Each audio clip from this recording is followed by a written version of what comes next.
Hey guys, tonight we're plunging headfirst into the baffling, sometimes hilarious, and often deeply unsanitary world of medieval rules. You're trudging through a muddy, narrow village path. The air smells like boiled cabbage and wet wool. Bells chime in the distance, a blacksmith curses at a crooked horseshoe, and somewhere nearby, someone is being fined. For taking a bath on the wrong day? That's right, Knight. We're diving into idiotic medieval rules that made absolutely zero sense. From absurd hygiene laws to paltry jurisdiction, you're going to witness just how weird history can get. And warning, you probably won't survive this timeline with your sanity intact. So, before you get comfortable, take a moment to like the video and subscribe, but only if you genuinely enjoy what I do here. Also, post your location and local time in the comments. I love knowing where and when you're tuning in. Now, dim the lights, maybe turn on a fan for that soft background hum, and let's ease into tonight's journey together. You're standing in a dim little hut, a thick wooden door barely holding back the cold. It's a Tuesday night, and you're starting to feel grimy. Naturally, you think maybe a bath tomorrow. Wrong move. You see, in several towns during the medieval period, especially parts of rural France and the Holy Roman Empire, local authorities set up bathing schedules. Not for your health, mind you, for your modesty.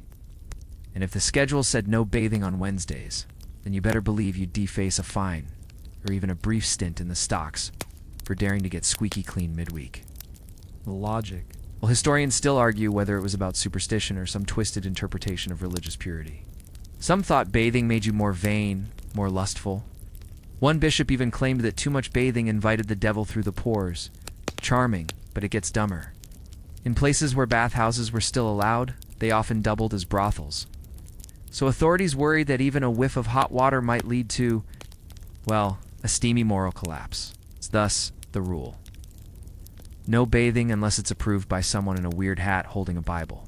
You sit back on a wooden stool. Scratch at your armici from old wool, not disease. You hope and imagine a week where you can only bathe on Mondays and Saturdays. Not ideal. Especially since your shirt hasn't been washed since last Lent. Now here's the kicker. People wanted to be clean.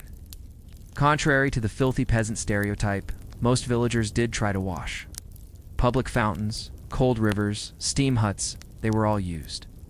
But the church, nobles, and even some town leaders viewed this habit with suspicion. To them, if you enjoyed it, it was probably sinful.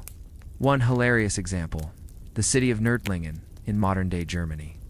In the 14th century, the town council decreed that bathing more than twice a week was unseemly for citizens of moderate virtue. They didn't explain what made someone moderately virtuous. They just hated soap. Meanwhile, monks in some abbeys were required to bathe only twice a year, once before Easter, once before Christmas. But don't worry, they could wipe with a damp cloth in between. Medieval life hacks. And then there's your nose. In many parts of medieval Europe, people walked around with little pouches of herbs, pressed against their faces, to ward off the stink of others who hadn't bathed in days. Lavender, mint, rosemary all, jammed into cloth like a nasal air freshener.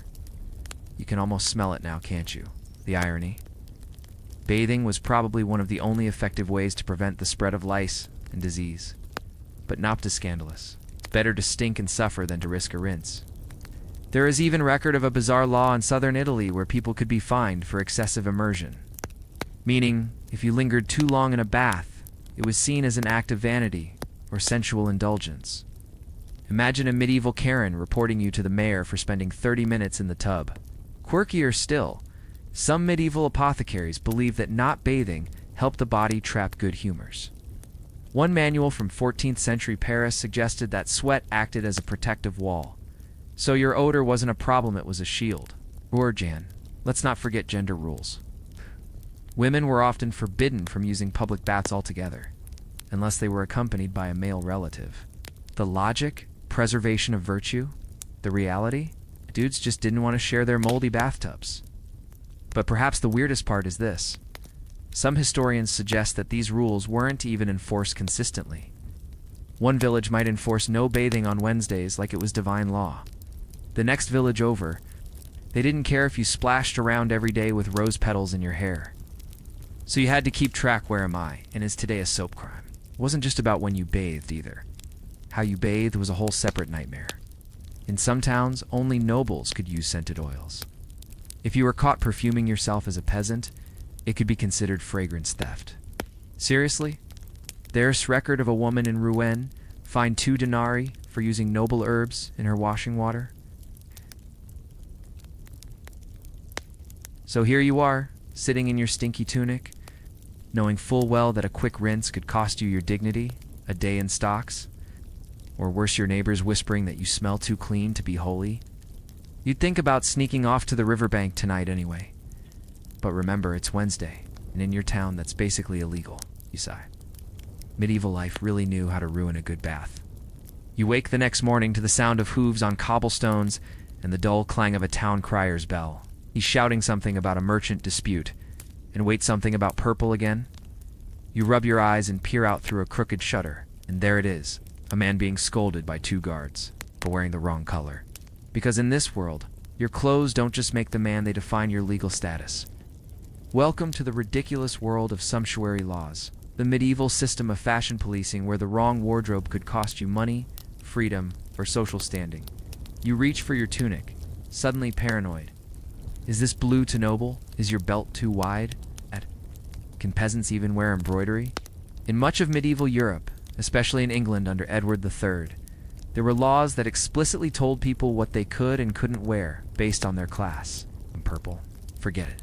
That was strictly reserved for royalty and high-ranking nobles. In some cases, even deep blue was considered off-limits, unless you held a certain rank or office. Historians still argue whether these rules were meant to protect the economy or simply enforce a rigid class system. Maybe a bit of both. On paper, they claimed to stop wasteful vanity. In practice, it was all about keeping you in your place. So let's say you're a successful merchant, you've made decent coin selling ale, you decide to treat yourself to a fancy doublet with some subtle gold trim. Boom. Illegal. You get slapped with a fine for impersonating the upper class.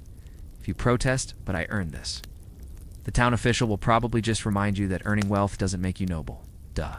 One weird example? In Florence, Italy, there were over 20 separate clothing laws. It passed between the 1300s and 1400s. Some banned buttons made from precious metals. Others outlawed shoes that were too pointy. Yes, you could actually be fined if your toes were too stylish. In France, a merchant's wife caught wearing ermine could face house arrest. And in England, velvet was practically considered contraband unless you were part of the court. Meanwhile, fur, only barons and above. If you wore squirrel fur without the right title, it could be confiscated, sometimes literally cut off your sleeves in public.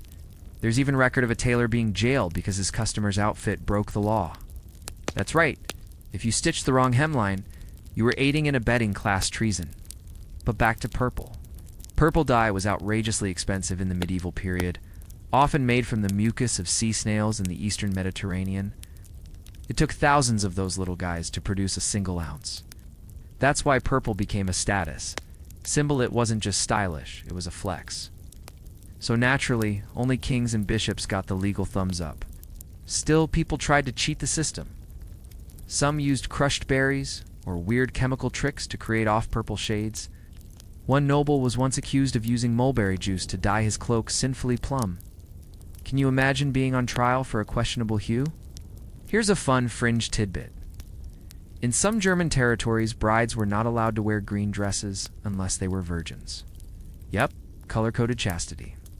And don't ask what happened if you wore green and someone disputed your purity. That was a whole other disaster. The rules also extended to jewelry. In many towns, women below a certain rank weren't allowed to wear more than 2 rings at once. Some cities even had jewel inspectors who could stop you at the market and check your accessories like medieval mall cops. And shoes? Oh boy. In London during the 14th century, the infamous crackle shoes with their absurdly long, pointed toes were so out of control that King Edward IV passed a law limiting toe length to 2 inches. Imagine being fined for looking like an elf. But these rules weren't just annoying, they were enforced. Records show that people were routinely brought before town councils for excess of garment. In Paris, a man was publicly whipped for wearing a cloak with too much embroidery. The official reason? Attempted arrogance. Still, fashion was one of the few forms of self-expression in a world where you probably didn't have many rights. So people found clever workarounds. A merchant might wear dull colors on the outside, but line his cloak with bright silk, Indian rebellion, stitched into every seam. And you pull on your dull, scratchy, legally approved tunic and wonder what would happen if you just wore something ridiculous. A clashing tunic, maybe, or a scarf in noble red. Would anyone notice? Would they care? Probably. Because in this world, the color of your clothing says more about your place in society than your words ever could. So you step outside, carefully avoiding that slightly too purple hood you keep hidden under your straw mattress. Maybe you'll wear it someday, maybe not. But for now, best not to tempt the fashion police. They're everywhere. You're standing in the village square now, watching a man gnaw on a piece of bread that looks wrong. The crust is gray. The texture is like damp cork. And as he rips off a chunk with his teeth, he winces like he's chewing a pinnacone. You glance over at the baker's stall and, yeah, he's openly mixing sawdust into the dough. And somehow this is completely legal. In fact, in many parts of Europe during periods of famine or economic downturn, it was mandatory. You blink. Mandatory sawdust in bread? Yes, it wasn't some secret trick to stretch ingredients behind closed doors. Local councils and even royal decrees in places like Prussia, Hungary, and parts of Italy outright ordered bakers to dilute flour with extenders. When harvests were bad, sawdust, clay, ground acorns, even chalk dust in some extreme cases. Historians still argue whether this was purely survivalist desperation or part of a broader effort to keep food available at any cost. Whatever the reason, the results were almost always awful, so you grab a piece for yourself out of morbid curiosity, of course. It crumbles in your hand like dry mortar. The taste? Imagine cardboard, but more bitter. You instinctively spit it out, earning a glare from a nearby woman who's feeding it to her baby like it's porridge. The worst part? This wasn't just legal. Sometimes, if a baker was caught not mixing in the filler, he'd be punished for hoarding good flour. There are records from 14th century France of bakers fined for making pure loaves during a shortage. And don't even think about private baking. In towns where grain scarcity hit hard, citizens were sometimes banned from baking at home unless they paid a special flour use tax. So yes, even if you had a tiny stash of rye flour, using it without royal permission could technically make you a criminal. Now, there were other options. If you lived near the forest, you could grind up chestnuts and make a sort of flatbread. Not terrible, just dense enough to break a toe if dropped. But many people didn't have the tools, time, or knowledge to pull that off, so they chewed what was available, including whatever the law deemed edible. And yes, sawdust technically is digestible in the way that swallowing a toothpick is technically survivable. Some species of pine and beech were preferred, but still no one was doing this because it was tasty. A bizarre fringe case comes from in the Iten Senbaimao, where bakers were instructed to mix plaster dust into bread during wartime shortages. The reasoning? It looked light and wholesome. People got sick, of course. But the city council doubled down and claimed it built character. Because nothing says resilience like gastrointestinal damage. Bread was such a central part of daily life that rules about it became near religious. In England, the assize of bread and ale was one of the longest-running laws in history, setting exact prices and standards for loaves based on grain prices. It even included detailed punishments, like being dragged through the street with your faulty bread tied around your neck. Walk of shame, but make it gluten-based. But those rules didn't always protect you. In desperate years, the regulations changed. Sometimes they just disappeared. Or worse, were rewritten to force bakers into these horrifying substitutions.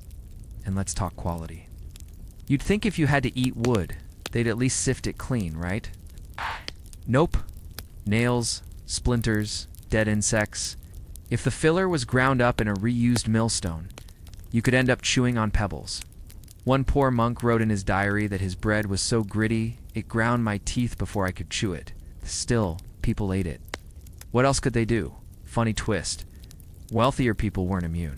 Nobles sent their servants to buy from common bakers during shortages. They'd end up with the same gray, crumbling, barely held together loaf. Some tried to wash their bread in broth to soften it. Imagine that. It's a noble dinner table where everyone's silently dipping drywall into chicken stock. But here's something weird: some bakers liked the rule. Less flour meant less cost. more loaves per bag. One cheeky entry in a ledger from Bruges refers to sawdust bread as prophet crust. Charming. You step back from the stall, your mouth still dry, and wonder, what if you baked your own loaf in secret? You'd need to hide the smell, the smoke, and the warm crust. Because if someone suspected you were using unapproved flour, you'd have to explain how and why, and then pay a fine. Or worse, have your sinful bread publicly destroyed by the local reeve, who probably hasn't smiled since the Crusades. But not all bread laws were just about ingredients. Some regions had shape laws. That's right, bread had to be round, square, or loaf-shaped depending on your class or guild. Bakers could be penalized for unauthorized bread morphology. You're not sure what's more ridiculous, the law, or the fact that someone probably had that job? So tonight, when you lie down hungry and remember that loaf of chalky misery you tried to eat earlier, you'll understand the unspoken motto of the Middle Ages. If it looks like bread, tastes like tree bark, and gives you splinters, just eat it. Maybe you'll survive the week. Your stomach is still rumbling as you walk past the crumbling stone chapel and into the heart of the village. The air is heavy, not just with smoke and livestock stench, but with fear. A boy runs past you, eyes wide, shouting something about an ordeal at the square. And that phrase alone is enough to make your blood run cold, because you know what's coming. Trial by ordeal. A legal system so spectacularly idiotic, it makes sawdust bread look like a Michelin-starred innovation. You arrive at the square, and the crowd parts just enough for you to see him, a wiry young man with a face too smooth to be guilty of anything. But that doesn't matter here, because justice in your medieval town doesn't come from facts or witnesses or logic. No, it comes from pain. And whether or not you survive it, the man's hands are tied. A monk stands beside a boiling cauldron. Another clutches a holy book and recites a prayer with all the theatrical energy of a man who's watched this show too many times. A judge nods solemnly. The trial is about to begin. This one's a boiling water ordeal. The accused will plunge his hand into scalding water, retrieve a stone from the bottom, and then wait. If his skin blisters and becomes infected within 3 days, he's guilty. If it heals clean, innocent. You stare, dumbfounded. That's the test. Burn yourself and hope the medieval gods of gangrene are in a forgiving mood. Historians still argue whether this was meant to genuinely prove innocence or just scare people into confessing. Some claim these ordeals were symbolic, rigged so innocent people wouldn't get hurt. Others point to countless records of maimed, scarred victims and say, nah, they absolutely meant it. It wasn't just boiling water either. There were cold water ordeals, where you were tied up and tossed into a river. Sink, innocent, float, guilty of witchcraft. It's the logic being that pure water would reject your sinful body. If you're wondering how many people drowned during these innocent verdicts, yeah, the answer's too many. Another favorite was trial by fire. You'd carry a red-hot iron bar a certain distance, usually 9 feet, and then wrap your hand. Hey! If the wound healed clean, congratulations, you were innocent. Ace? If it blistered or festered, you were obviously guilty. And the best part? A priest got to check your wound 3 days later to make the final call. A man with zero medical training, just a keen eye for skin rot and divine signals. You shudder as the young man plunges his hand into the cauldron. There's a muffled scream. Steam rises. He drops the stone at the judge's feet, trembling. Now he waits. 3 days, no medicine, no antibiotics, just prayer, and the hope that your body's natural healing response aligns with your innocence. And if you think nobles avoided this madness, think again. Even members of the aristocracy were sometimes subject to trial by ordeal law. Theirs often came with the perk of better healing herbs and, let's be honest, conveniently forgiving priests. Here's a quirky bit. In Anglo-Saxon England, there was a rule that dogs couldn't be present during a fire ordeal because their barking upset the sacred outcome. Imagine that. You're literally gripping a burning iron and someone yells, "Someone get that mud out of here. Can't have biased flames." But let's not forget the ordeal of the Eucharist, which may be the strangest one of all. The accused had to swallow a piece of holy bread while proclaiming their innocence. If they choked, they were guilty. If they swallowed it cleanly, innocent. Yes, A courtroom system where coughing during communion could condemn you to death. There was even a rule in some monasteries that if a monk accused another monk of theft, they could both undergo a fasting doula contest of who could starve themselves longer while praying. First one to faint? Guilty? Probably dead. But guilty. You're thinking surely they eventually realized this was madness? Sort of. The Catholic Church officially banned trial by ordeal in the early 1200s under Pope Innocent III, but the practice continued in backwaters and rural regions for centuries. It was deeply embedded in the medieval mind. People genuinely believed that God would intervene, that fire would know your soul, boiling water could read your heart. There is even a recorded case from 1215 where a man in Hungary volunteered for the ordeal to prove his loyalty. He dipped his entire arm into boiling oil. They said it healed beautifully, which is code for he was rich and everyone lied. You step back from the scene in your town square. The young man is cradling his hand, weeping silently. The crowd disperses. No one comforts him. Everyone just waits. 3 days. And one infected blister could mean a hanging. Yes. You walk away, the old man beside you mutters, "Better to be a liar with clean hands than an honest man with burned ones." Yeah. You don't know if that's wisdom or just sad truth. Either way, you tighten your gloves. Just in case.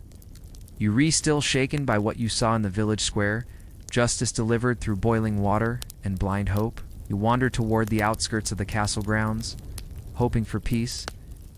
But as you approach the stone archway, a guard barks at you. "Leave the dog," you blink. Your dog? Scruffy little mutt named Hobble you've raised since he was a pup? You glance down at him, muddy, tail wagging, tongue lolling end, back at the guard. "Castle rule," he says flatly. "Oh, no dogs past the gate." Because apparently, dogs inside castles were considered a threat to decorum, more stew the rats. That's right. In medieval courts and noble estates, dogs were banned indoors. Not for the reasons you might expect. Not because they barked or chewed tapestries, but because they were seen as filthy, common, and a danger to the delicate ecosystem of vermin that had mysteriously grown, tolerated. You're not hallucinating. There were castles where the scuttling of rats was so commonplace that it had become background noise, like wind or creaking wood. But bring in a dog? Suddenly, you're a problem. Historians still argue whether this was rooted in hygiene, superstition, or just the twisted etiquette of the time. Some noblewomen even referred to dogs as creatures of ill wind, blaming them for bringing disease. Which is hilarious. Considering the rats carriers of fleas and the plague were running nightly marathons across the banquet tables. Now that's not to say nobles didn't own dogs. Oh, they loved their dogs. Hunting hounds, greyhounds, spaniels. But those were outdoor dogs, meant to be admired from a distance, fed scraps, and occasionally immortalized in tapestries. They weren't supposed to enter living quarters, and certainly not kitchens, chapels, or guest chambers. Meanwhile, you're told to leave Hobble outside, tied to a post like a sack of onions. You protest gently, but the rats, you say. He eats them.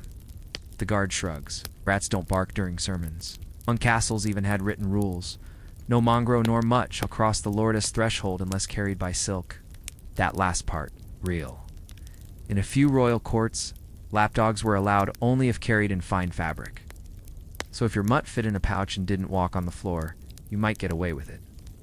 Fashion over function, once again. Let's jump to a strange outlier. In certain regions of Scandinavia, dogs were allowed into longhouses, but only on feast days, and only after being rubbed with garlic to purify their smell. If you forgot the garlic bath, look outside. And yes, there are scrolls that mention a garlic dog dispute in rural Norway. No context, just that phrase. In London, during the height of the Black Death, authorities debated whether dogs should be banned entirely from city walls. One reason, they might carry spirits into the home. Another, some feared they were witches in disguise. Oh, dogs couldn't catch a break. Meanwhile, the rats, thriving. In fact, in the 13th century, the French court briefly banned cats and dogs from certain keeps during Lent, declaring them unholy distractions. This left rats to do as they please, nesting in choir stalls, chewing through grain sacks, and cozying up to cradles. So when you step into the castle kitchens finally allowed through the side door, dogless, you see the truth for yourself.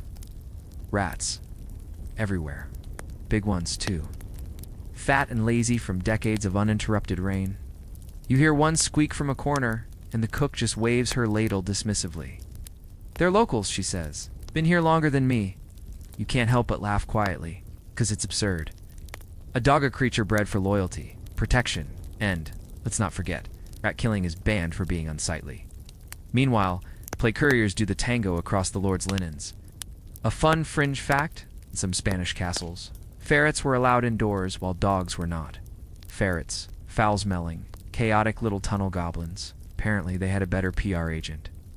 There's even a recorded case in Avignon of a noble's hunting dog being exiled, yes. Exiled from the castle grounds after it was caught chasing a rat under the archbishop's dining table. The punishment? The dog was banished for 7 years. No word on how they tracked its sentence, or whether the rat had a smug look on its face afterward. You wander back out, reunited with Hobble, who licks your hand and wags his tail like you the only sane creature in this world. And honestly, you probably are. The sun's dipping now, casting long shadows over the yard. You look back at the towering castle with its thick stone walls and velvet banners, and wonder how many rats are sleeping in the Lord's bed tonight. 1, maybe 2. But not your dog, 'cause in this baffling world, the line between loyalty and intrusion runs right through the front gate. You and Hobble take the long way back into town, walking through muddy alleys and uneven footpaths, sidestepping refuse piles, and the occasional half-eaten turnip. As the sun dips lower, a shout echoes from a nearby tavern, someone yelling about a stolen spoon, and that, weirdly, gets your attention. 'Cause here's the thing, you're not even supposed to own a spoon, not unless you're noble.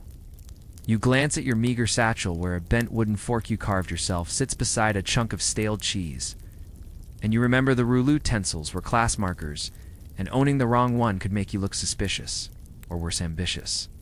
Welcome to a world where what you eat with matters almost as much as what you eat.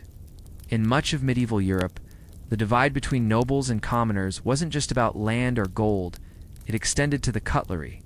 Spoons in particular were considered luxury items. Crafted from silver, ivory, or even elaborately carved bone, they weren't just tools, they were statements. So if you were caught eating with a fine spoon, or gods forbid, a fork, someone might report you. And you might find yourself dragged before a guild inspector for violating culinary decorum. Historians still argue whether these rules were actually codified or just rigid social customs. But the result was the same. If you were poor, you were expected to eat like it. That meant fingers, maybe a crust of bread to scoop things, maybe a communal ladle shared with the table, probably rinsed once a week if you were lucky. Want a personal spoon? Better inherit one? Or marry up. The irony. Spoons have existed since prehistoric times, carved from shells and wood. But in medieval society, possession of a spoon made from precious metal implied wealth or access. And peasants weren't supposed to look above their station. So what happens if you do? Well, there's a fun tale from 13th century Bavaria, where a blacksmith was fined 3 shillings after his daughter was seen using a pewter spoon in public. The charge, impersonating nobility. She wasn't pretending to be a duchess, she was eating soup. But the spoon had a tiny decorative flourish, and that was enough to trigger suspicion. Imagine sitting at your own table, fingers dipped in stew, trying to politely scoop broth while not burning your knuckles. Meanwhile, in the castle, gold-plated spoons, custom ladles, silver-plated goblets. They even had dessert spoons, because of course they did, and the fork. Oh, don't even get started. Forks were scandalous in medieval Europe, seen as foreign, decadent, and suspiciously feminine. In some regions of Italy and France, people whispered that using a fork was an offense to God's fingers. That's not a joke. One bishop declared that piercing food with artificial claws was an affront to divine design. A Venetian noblewoman was even accused of arrogance when she used a fork at a wedding feast. When she died of the plague shortly after, people muttered that it was divine punishment for her vanity, all because she refused to eat noodles with her hands. So yes, cutlery wasn't just about convenience. It was about morality. Let's add a quirky fringe tidbit. In some regions of Wales, men gifted spoons to their brides as a token of provision. But if the spoon was too ornate, it was seen as a sign of pride. and the marriage could be questioned. That's right. Your honeymoon could get canceled over spoon bling. And then there were guild rules. If you were a silversmith or woodworker, you had to mark your utensils with a specific crest to prove they were authorized. Unauthorized spoons, confiscated, sometimes even broken in front of you just to make a point. There is something deeply tragic about having your only eating utensil smashed by a guy in a funny hat wielding a ceremonial hammer. You glance over at Hobble, who's chewing a stick with zero regard for dining etiquette. Lucky dog. And here's where it gets even more ridiculous. In some monasteries, monks had assigned spoons chained to the wall during the week. Yes, chained. Spoon theft was so common, they literally tethered utensils like prisoners. You'd walk into the refectory, find your spoon dangling on a chain, and pray someone hadn't accidentally swapped it for one with a better finish. Now imagine being the poor soul caught with 2 spoons in your possession. That's not just a scandal, that's a tribunal waiting to happen. So, back to you. You approach the tavern, where the stolen spoon incident has escalated into a shouting match. One man is defending himself, waving a dull iron spoon and claiming it's been in his family for 3 generations. Another insists it was taken from his father's chest during a fire. The barkeep doesn't care. He just wants them out. And all around, people watch. Not because of the spoon, but because someone dared to claim ownership of something that toes the line between survival and status. You decide to keep your head down. You eat your evening stew, the way you expected to, by tearing a piece of crusty bread and scooping what you can. It's messy, it burns your fingers, but it's legal. And in the Middle Ages, legal is the closest thing to safe.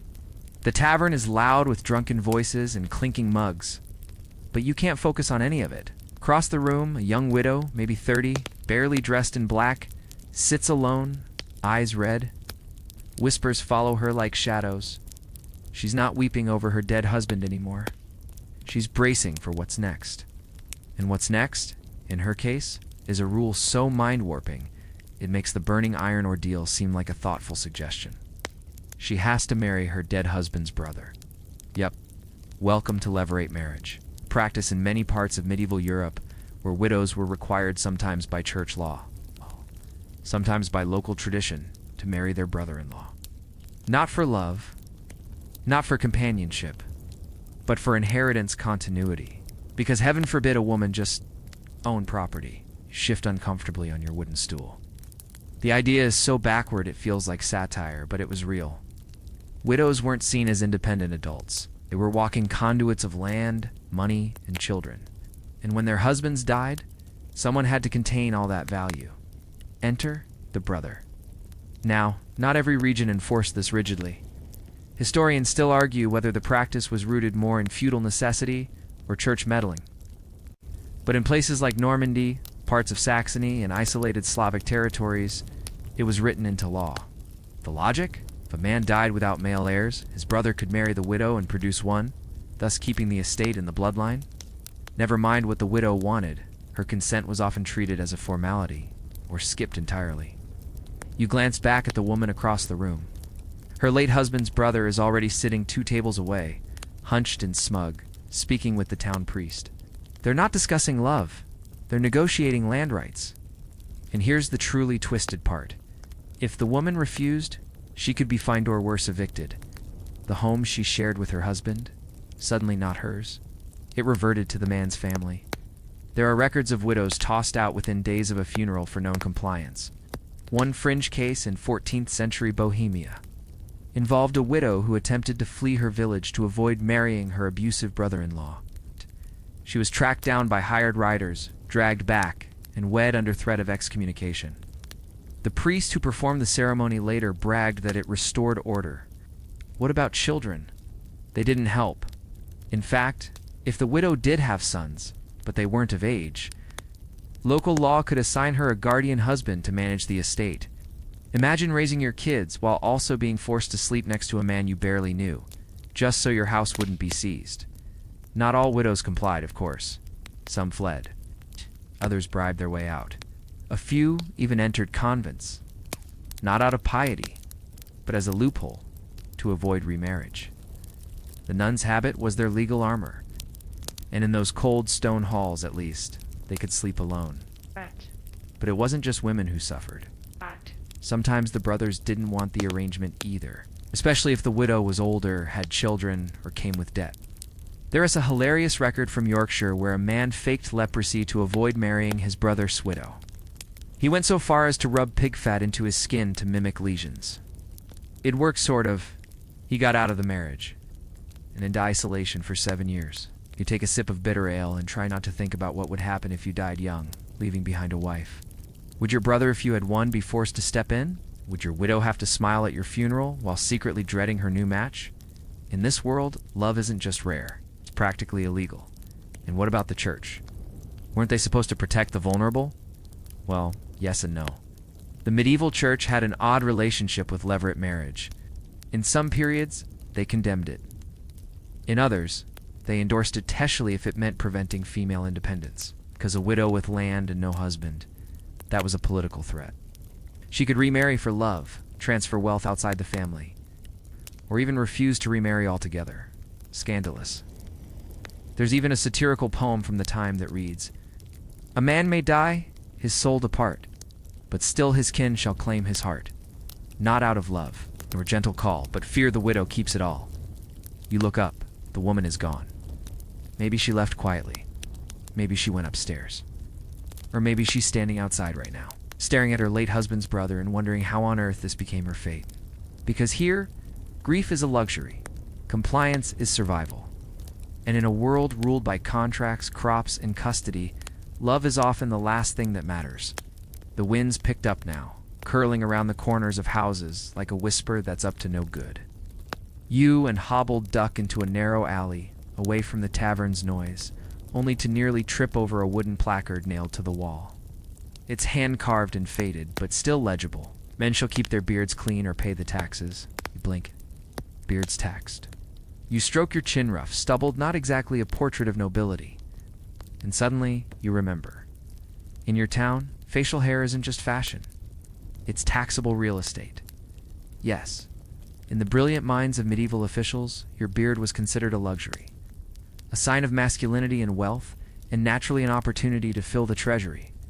So if you wanted to let your glorious chin mane run wild, that would cost you. Literally, this wasn't a joke either. Kings and councils across Europe tried their hand at beard taxation, some more ridiculous than others. Most famously, Henry VIII of England implemented a beard tax that charged men based on social rank.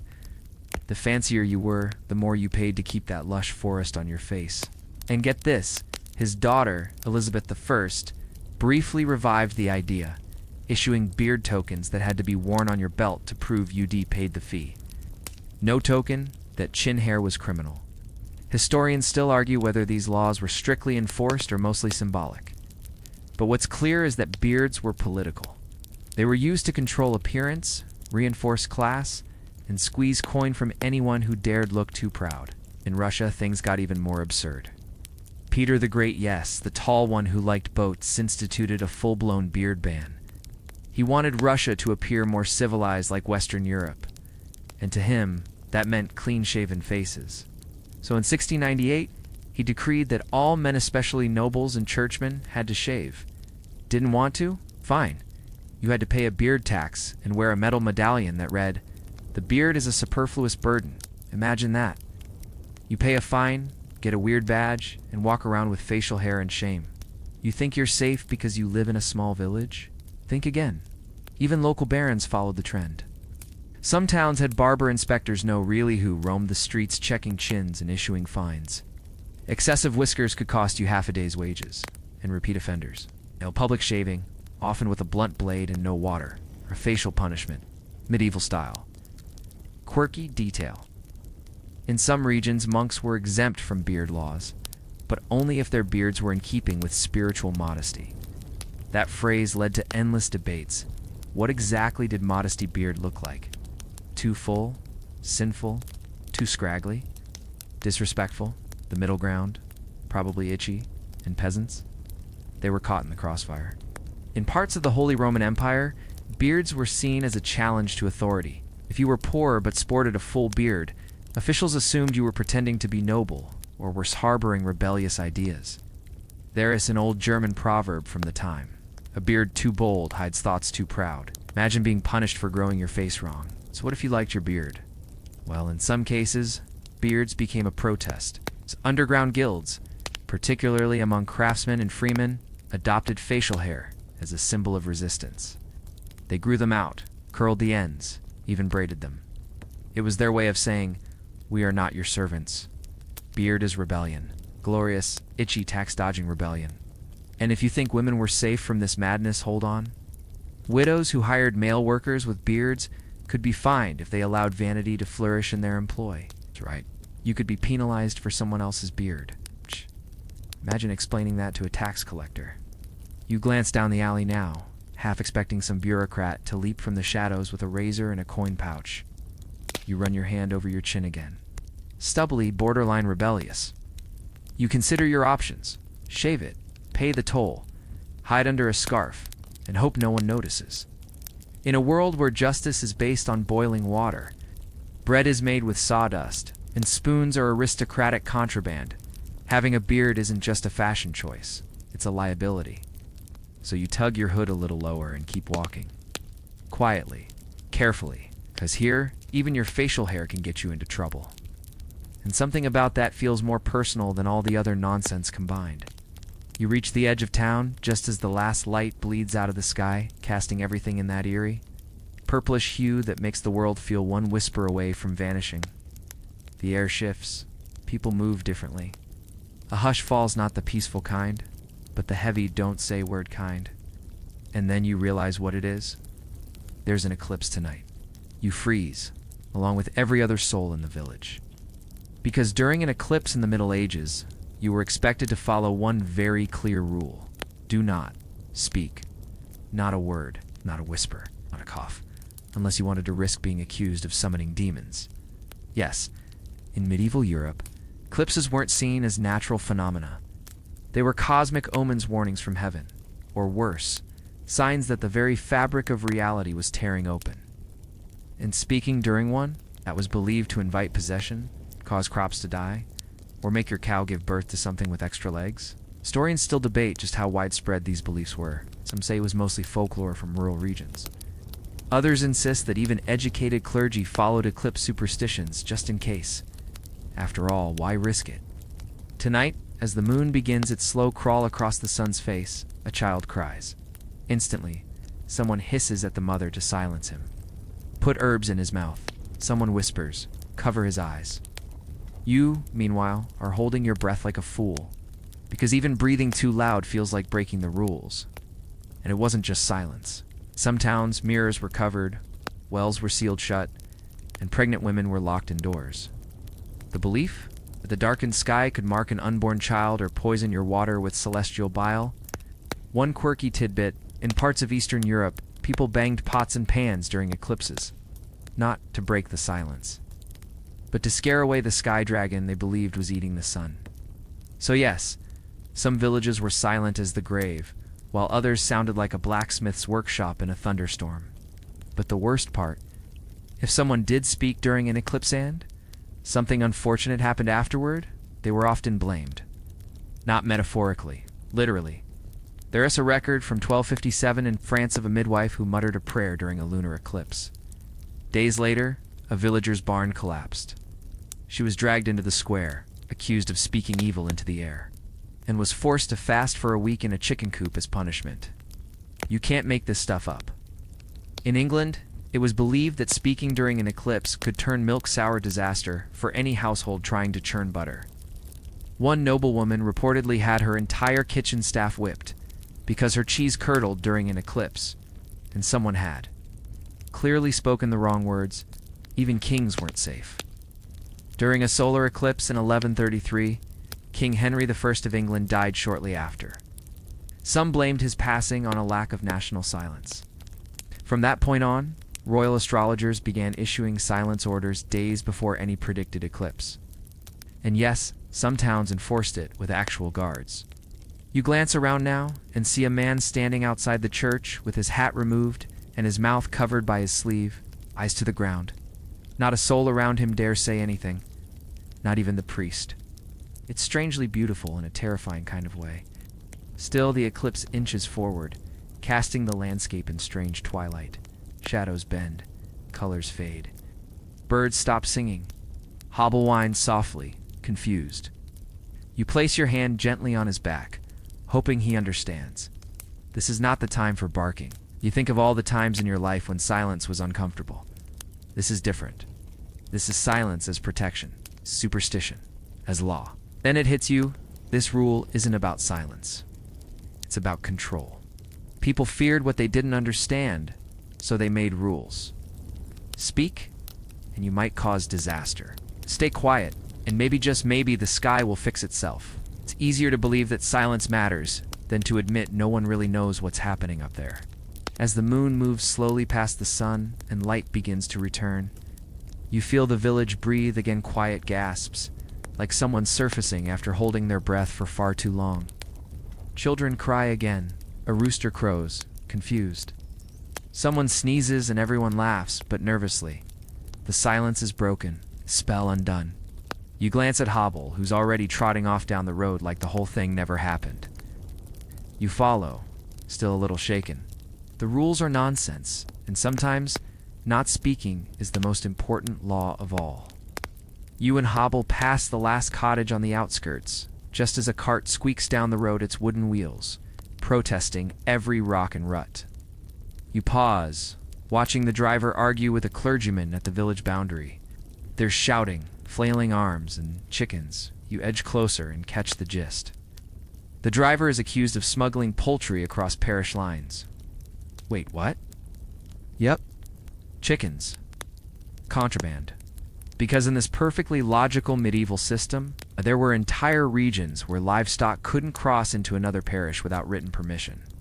Chickens, sheep, goats, even ducks were legally bound by invisible borders. And violating those boundaries? That wasn't just frowned upon. It could earn you a fine, public shaming, or a trip to the stocks. You scratch your head. Chickens don't exactly carry passports, but in many towns, parish borders acted like mini nations. Each had its own tax rules, tithes, and tolls. When livestock crossed lines, it triggered a whole mess of jurisdictional chaos. So, to avoid unfair taxation, they passed laws. Laws that declared, if your chicken lays an egg in the wrong parish, that egg belongs to them. If a goose wanders into someone else's jurisdiction, you now owe that parish a trespassing fee? No. And if your cow drinks water from a foreign trough, don't even ask. Historians still debate whether this was truly about economics or just feuding between petty lords flexing on each other with poultry politics. Either way, it was real. Couldn't just walk your animals from village to village. You needed documentation. Sometimes a seal, sometimes a signature, sometimes a chaperone from the local abbey to escort your flock through enemy turf. You think it sounds like satire? Think again? Their S, a record from 1311 in Wiltshire of a woman fined 3 shillings because her duck wandered across a creek that doubled as a parish boundary. She pleaded that the duck was unaware of spiritual borders. The judge didn't laugh. Quirky detail. Some town borders painted literal lines on the road, and geese herders were expected to carry a toll whistle to alert guards when they were crossing. No whistle? That's a citation? Imagine being fined for sneaking poultry? It gets dumber. There were smuggling rings, actual black market. Operations built around moving livestock between parishes to avoid taxation.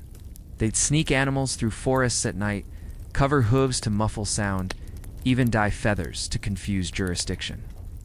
Yes, there were chicken disguises. And don't even ask about sheep. If your flock grazed a few feet too far west, suddenly you were stealing from the Bishop of Eastmark.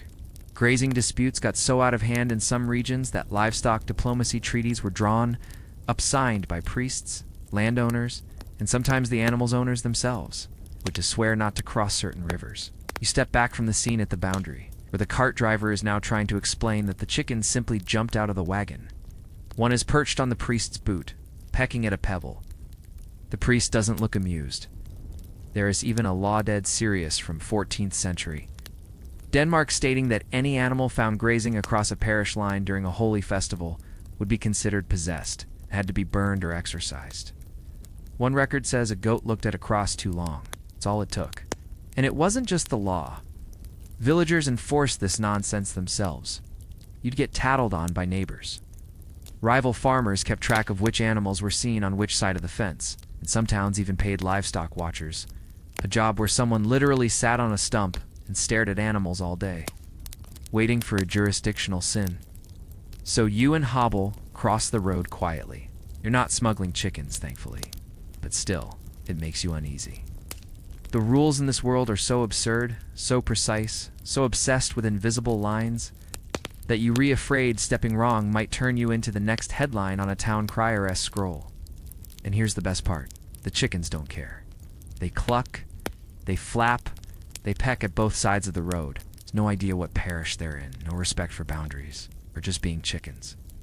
And you wish you could live like that. But alas, you're a human. Which means when a chicken crosses a border in this world, you get punished. Because here, poultry isn't just food, it's a felony. You finally make it back into the village proper. And as you pass the cobbler's shop, you notice something odd. People are whispering again. This time, it's not about beards or chickens or forbidden spoons. No, this one's darker. Someone has died. And not just anyone, a weaver well-liked with a wife, 2 kids, and a cat that sleeps on the bread oven. But here's the real scandal. He died on a market day. You stop in your tracks. Because in this village, like many others throughout medieval Europe, dying on a market day was illegal. Yes, illegal. Not in the you'll be arrested kind of way. Obviously you're dead. After all, but in the your family now owes the town money kind of way, because your untimely death disrupted commerce. And in this world, nothing was more sacred than the buying and selling of root vegetables and questionable meat. The rule goes like this. If someone died, collapsed, expired, passed out of existence during official trading hours on a designated market day, their family could be fined for public disruption.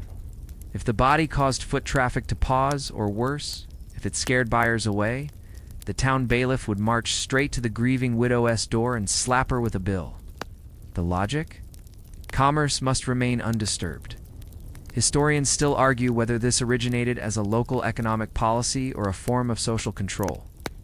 But evidence shows it was widespread, especially in towns that held royally chartered markets where vendors paid hefty fees for their spots. A corpse next to the turnip stand, bad for business. You glance over toward the town square.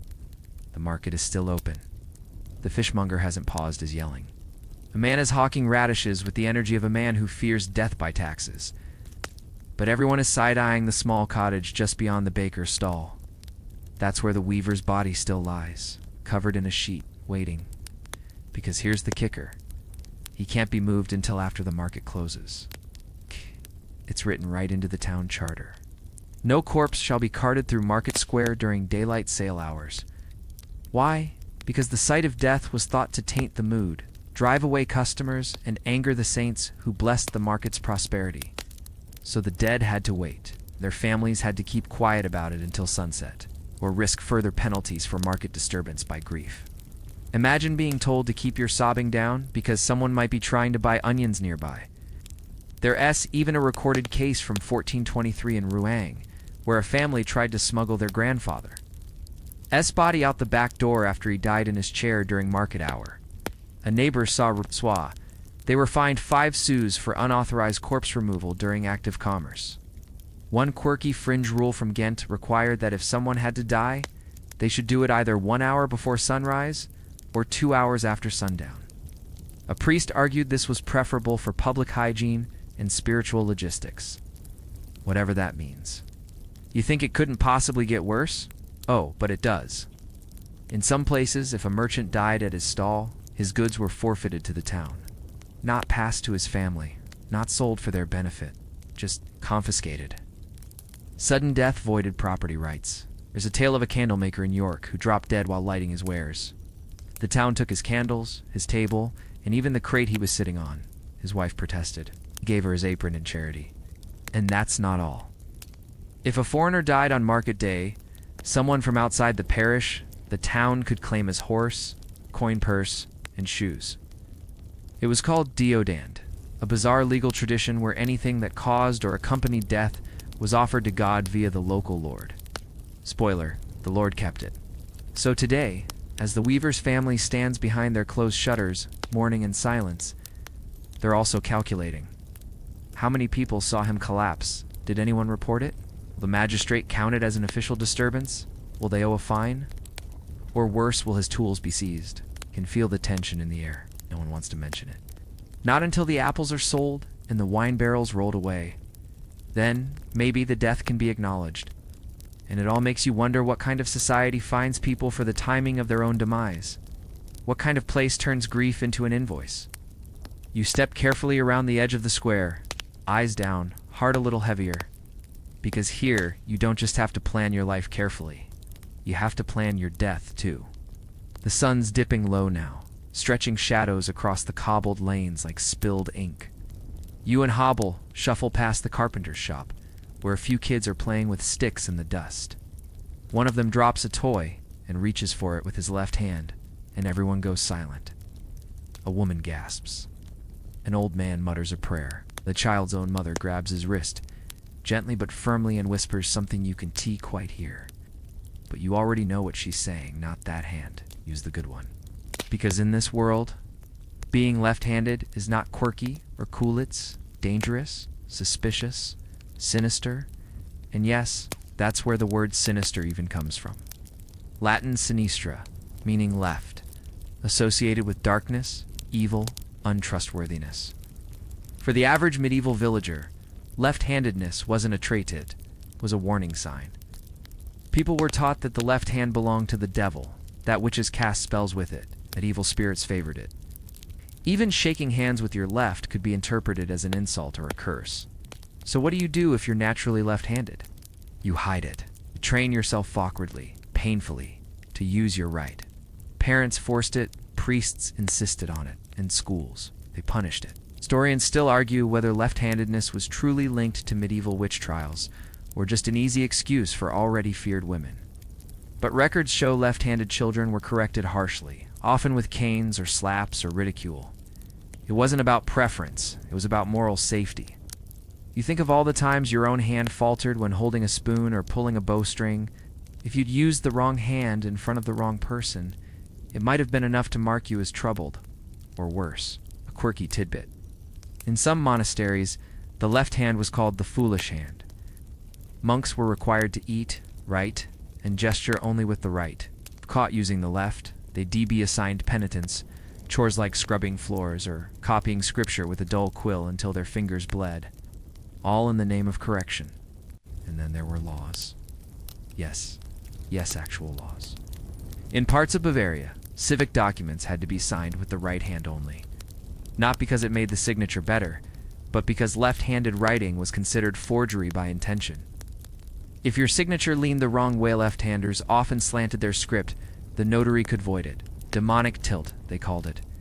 Even combat wasn't immune. Left-handed swordsmen were often forced to train as righties because their style was viewed as unpredictable and, thus, dishonorable. There is a record of a knight in Prague who was banned from tournaments after landing a winning blow with his left. They said it confused the crowd.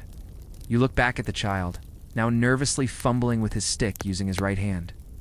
His friends start playing again, pretending not to notice. But you saw it. That flicker of shame. It's the kind that gets planted young and never quite goes away. It's not just superstition, it's enforced identity. A slow erasure of natural instincts in favor of social obedience. You remember hearing of an apothecary in Paris who was arrested for casting powders with his left. All he did was mix herbs, but someone claimed they saw his devil hand stirring poison. He spent 6 weeks in a dungeon, and when he got out, he wore a glove on that hand for the rest of his life. And don't think women had it any easier.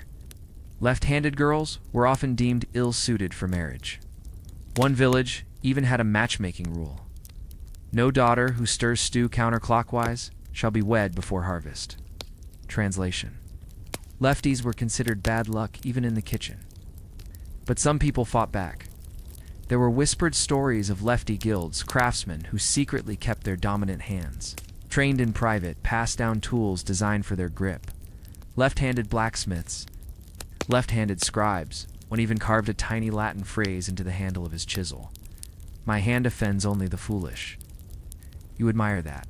Quiet defiance in a world that feared difference. Flex your own fingers now, wondering what your hands might say about you if someone were watching closely. Are you safe, or are you marked? Because in this place, Something as simple as reaching for a spoon could be interpreted as a sign of evil. And if that's the case, you figure, maybe everyone's guilty of something. The village has quieted for the night. Candles flicker in windows, casting warped shadows of people too tired to bother pretending life makes sense anymore. You and Hobble wander past the tailor's shop, the tannery, the thatched bakery with its smoky chimney, and then you stop. There's a small wooden crate near the chapel door, with a cloth folded neatly on top.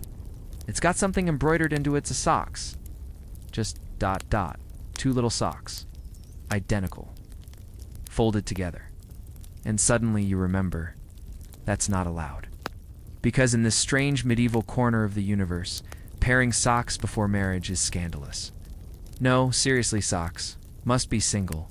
In some towns, especially in parts of rural England, Scandinavia, and the Low Countries, unmarried folks weren't just expected to keep chaste hearts, they were expected to keep chaste laundry.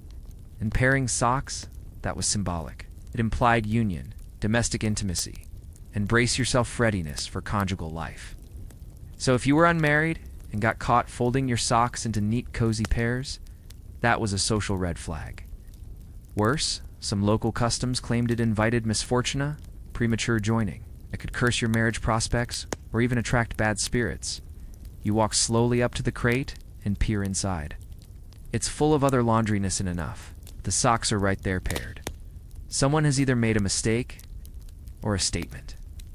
Historians still argue whether this was a widespread practice or just one of those weird hyper-local taboos that somehow got passed around like folk recipes and ghost stories. But documented cases exist. Parish records from the 14th century mention girls chided for conjugal arrangement of hosiery, which is a flowery way of saying she folded her socks wrong and now the town hates her. You think it's funny? Try living it. There are records of people being publicly scolded during sermons for improper drawer organization. One magistrate in Belgium once fined a housemaid for laying out two boots together in marital fashion. It was seen as inviting sin. And yes, there were snitches. Laundry line informants. AKA Medieval Neighborhood Watch, but for underwear alignment. One quirky tidbit, some places socks weren't allowed to touch on the drying line. They had to be spaced out, a good 6 inches minimum, lest they beget shame. That's an actual quote from a 15th century textile guild. But what if you didn't know the rule? What if you paired your socks because, I don't know, it's practical? Too bad. There is a story from rural Wales of a young man who embroidered matching red symbols onto his socks, so he'd know which foot they went on. He was accused of bonding the garments without God's permission and sentenced to a week of barefoot chores in winter as punishment. His toes were frostbitten, his socks were burned. And it wasn't just a superstition. It was treated like character evidence. If a woman folded her linens too neatly, too wifely, before marriage, she might be suspected of fornication or, at the very least, improper intentions. A married woman could flaunt her paired stockings. A single one, not without raising eyebrows. Imagine living in a world where your sock drawer is a sin waiting to be exposed. Even the church got involved. Some monastic orders used laundry inspections as a way to assess virtue. Messy laundry, lazy but innocent. Organized laundry, a soul too eager for fleshly things. One Benedictine monk wrote, "She who folds what should dangle, knots her fate before the Lord." I mean, come on. That's not even a metaphor. That's just textile-based slut-shaming. You glance down at your own feet. Your socks are mismatched. One gray, one brown. Not by law, just by accident. But you suddenly feel relieved, safer, less symbolic. Because here, socks aren't just socks. They're statements. You back away from the crate and glance around. No one seems to be watching, but you don't dare touch it. Who knows who folded them? Who knows what they're trying to say? Maybe it's rebellion. Maybe it's a secret courtship. Or maybe someone's just cold and made the mistake of being efficient. You whisper to Hobble. Let's keep our laundry ambiguous. He wags his tail. Because in this village, pairing the wrong socks might be the boldest move anyone makes all week. You and Hobble round the chapel corner, your mismatched socks now feeling like armor. The moonlight catches on the cobblestones, and for a moment, all is quiet until a sharp voice cuts through the air like a knife through barley. Someone has laughed. Inside the chapel, and immediately panic sets in. A hush ripples outward from the chapel door, like a stone dropped into a still pond. Someone mutters a prayer. Someone else gasps audibly. You watch a woman near the doorway make the sign of the cross so fast it looks like she's swatting away a wasp. Because in this world, there are few things more scandalous than a giggle in God's house. No laughing in church, ever, and not just discouraged. Punishable, in some cases brutally, across large swaths of medieval Europe, especially under the stern gaze of the early Catholic and Eastern Orthodox churches, laughing especially during Mass was seen not as irreverent, but heretical. A crack in your soul, sign that you weren't taking divine mysteries seriously enough. And laughter, after all, is contagious, which made it dangerous. You peek into the chapel. It's dim, filled with incense smoke and the stale scent of wooden pews, soaked with centuries of whispered sins. A few heads are turned toward the offender. A teenage boy, now pale, his hands shaking.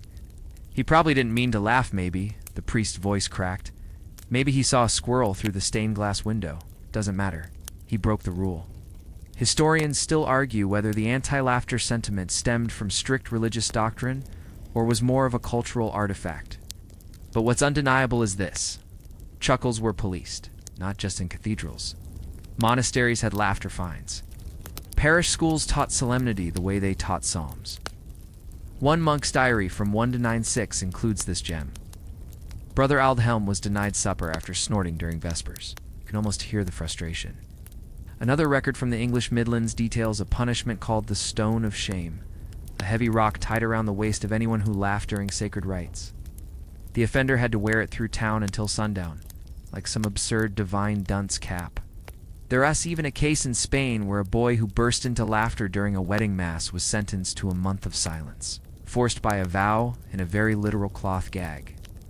And it wasn't just about volumet, it was about tone. Smirking at the wrong moment. Suspicious. Smiling during a funeral homily. Disrespectful to the dead. A joyful expression during Lent. Heresy light. In some places, only the priest was permitted to smile during services, and only if it was the soft, holy kind. You know, the God loves you, but only when you're very, very sad kind. A quirky fringe rule from a remote Bavarian abbey banned tooth-bearing during communion. Why? Because someone once laughed while chewing the host and the local bishop decided it was too reminiscent of wolves. You can't make this stuff up. You feel your throat itch, not from a joke, but from the pure tension in the room. That electric feeling of, do not mess this up. And you're not even the one who laughed. The priest resumes speaking, his voice slower now, like a parent deciding whether to ground the whole house. The boy bows his head so low he's nearly curled into the pew. No one looks directly at him. And here's the thing. Laughter was seen as a crack in the order. Anarchy in miniature. In a world where every hour is dictated by bells, rituals, rules, and roles, laughing meant losing control. It meant you were outside the program, so of course it had to be punished. And yet, people still laughed, in secret, quietly, behind closed doors. There were jokes about the priest's robes, about the baker's crooked smile, about the relic that was clearly just a chicken bone painted gold. People are people, even in the most repressed times. Some rebellious souls even wrote Satironymous manuscripts, poking fun at over-serious bishops or staging mock masses with ridiculous prayers about cheese and goats. These were illegal, of course, but they spread, like laughter tends to do. You step out of the chapel just as the service ends. The boy is escorted to the side by his father. No shouting, just a long, disappointed stare. You wonder what his punishment will be? Extra chores? A night in the cold? Silence for a week? Whatever it is, it won't be because he cursed or stole. It'll be because he laughed. Somehow that makes it feel even more cruel. You and Hobble walk off, saying nothing, but feeling the absurdity settle over your shoulders like ash. Because here, a man can wield a sword in the Lord's name. But a boy can't crack a smile. It's deep night now. Streets are nearly empty, the kind of quiet where even your footsteps feel too loud. Hobble sticks close, his ears twitching at every creak of the wooden fences around you. A single candle glows behind a window shutter, swaying like it's unsure whether it wants to keep burning. You pass the stables. The cows are restless tonight. Mooing low, shifting their weight like something's not right. Then you hear it. A voice barely more than a whisper, hissing across the stone wall behind you. Don't milk her now. Want to curse the herd? You stop. You stare at the cow. She stares back. It dawns on you. It's after sunset. It means, of course, it's illegal to milk a cow. Because in this village, dozens like it, scattered across medieval Europe, milking after dark wasn't just discouraged. It was considered dangerous. Witchcraft adjacent, curse adjacent, possibly demon adjacent, and no one wants their dairy to come with a side of eternal damnation.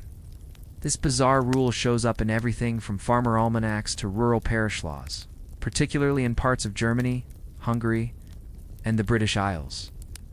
Some claimed that milking at night soured the milk. Others believed it weakened the cow's spirit. And the boldest claimed it attracted spirits who would ride the cows back into shadow. Take a step back just in case. Historians still argue over whether this was tied to practical dairy hygiene, bad lighting, poor visibility, or whether it was just good old-fashioned superstition.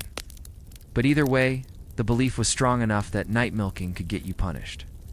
In some villages, you'd be fined. In others, the milk would be confiscated and destroyed for public safety.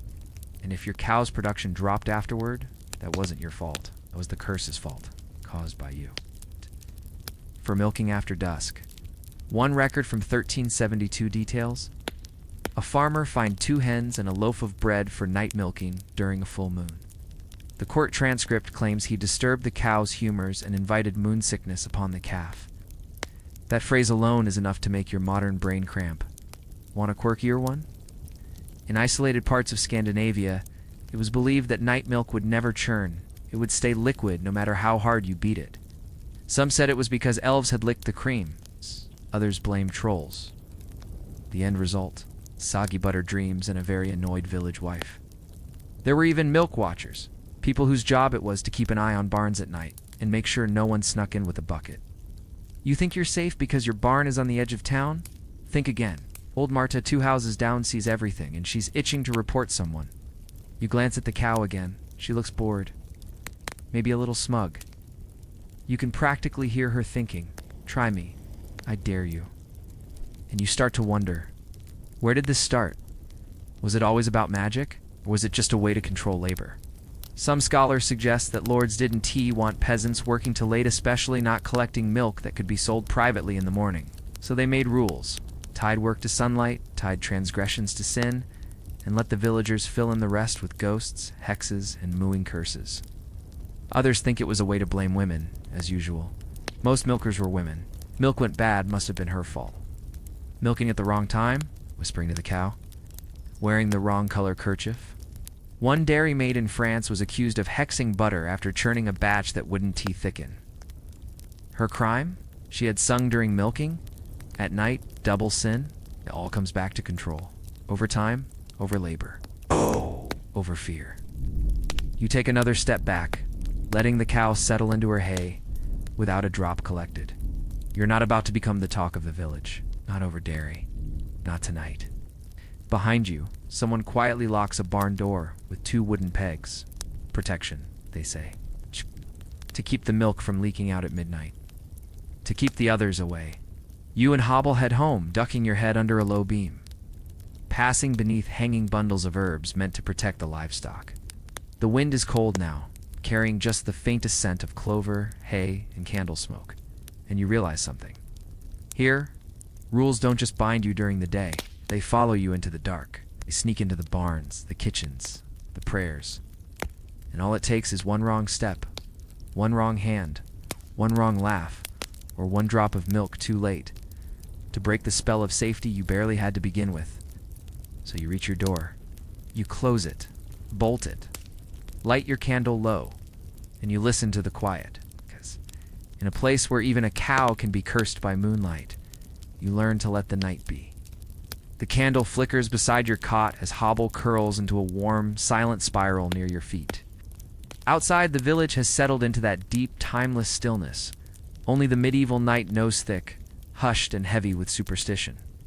Somewhere an owl calls once, then twice, and then stops as if it, too, remembers the rules. You shift beneath your woolen blanket. Every crack in the ceiling above you a story.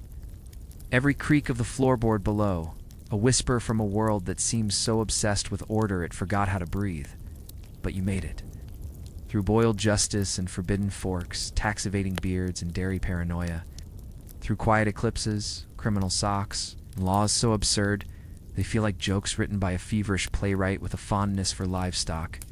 And now there's nothing left to obey, no fine to avoid, no ghost waiting for you to milk a cow at the wrong hour. Just sleep. Let your thoughts soften, let your breath slow, let all the bizarre, tangled nonsense of this medieval maze melt into the shadows behind your eyes. Because tonight, you survived the rules, you walked the line, you made it to the other side. So close your eyes now, you're safe in the dark. And even if tomorrow brings more madness, tonight belongs to the quiet, the stillness. Oh, warmth of a room where no one cares how you fold your socks, or what hand you stir your soup with. Just you, and the calm, and hobble.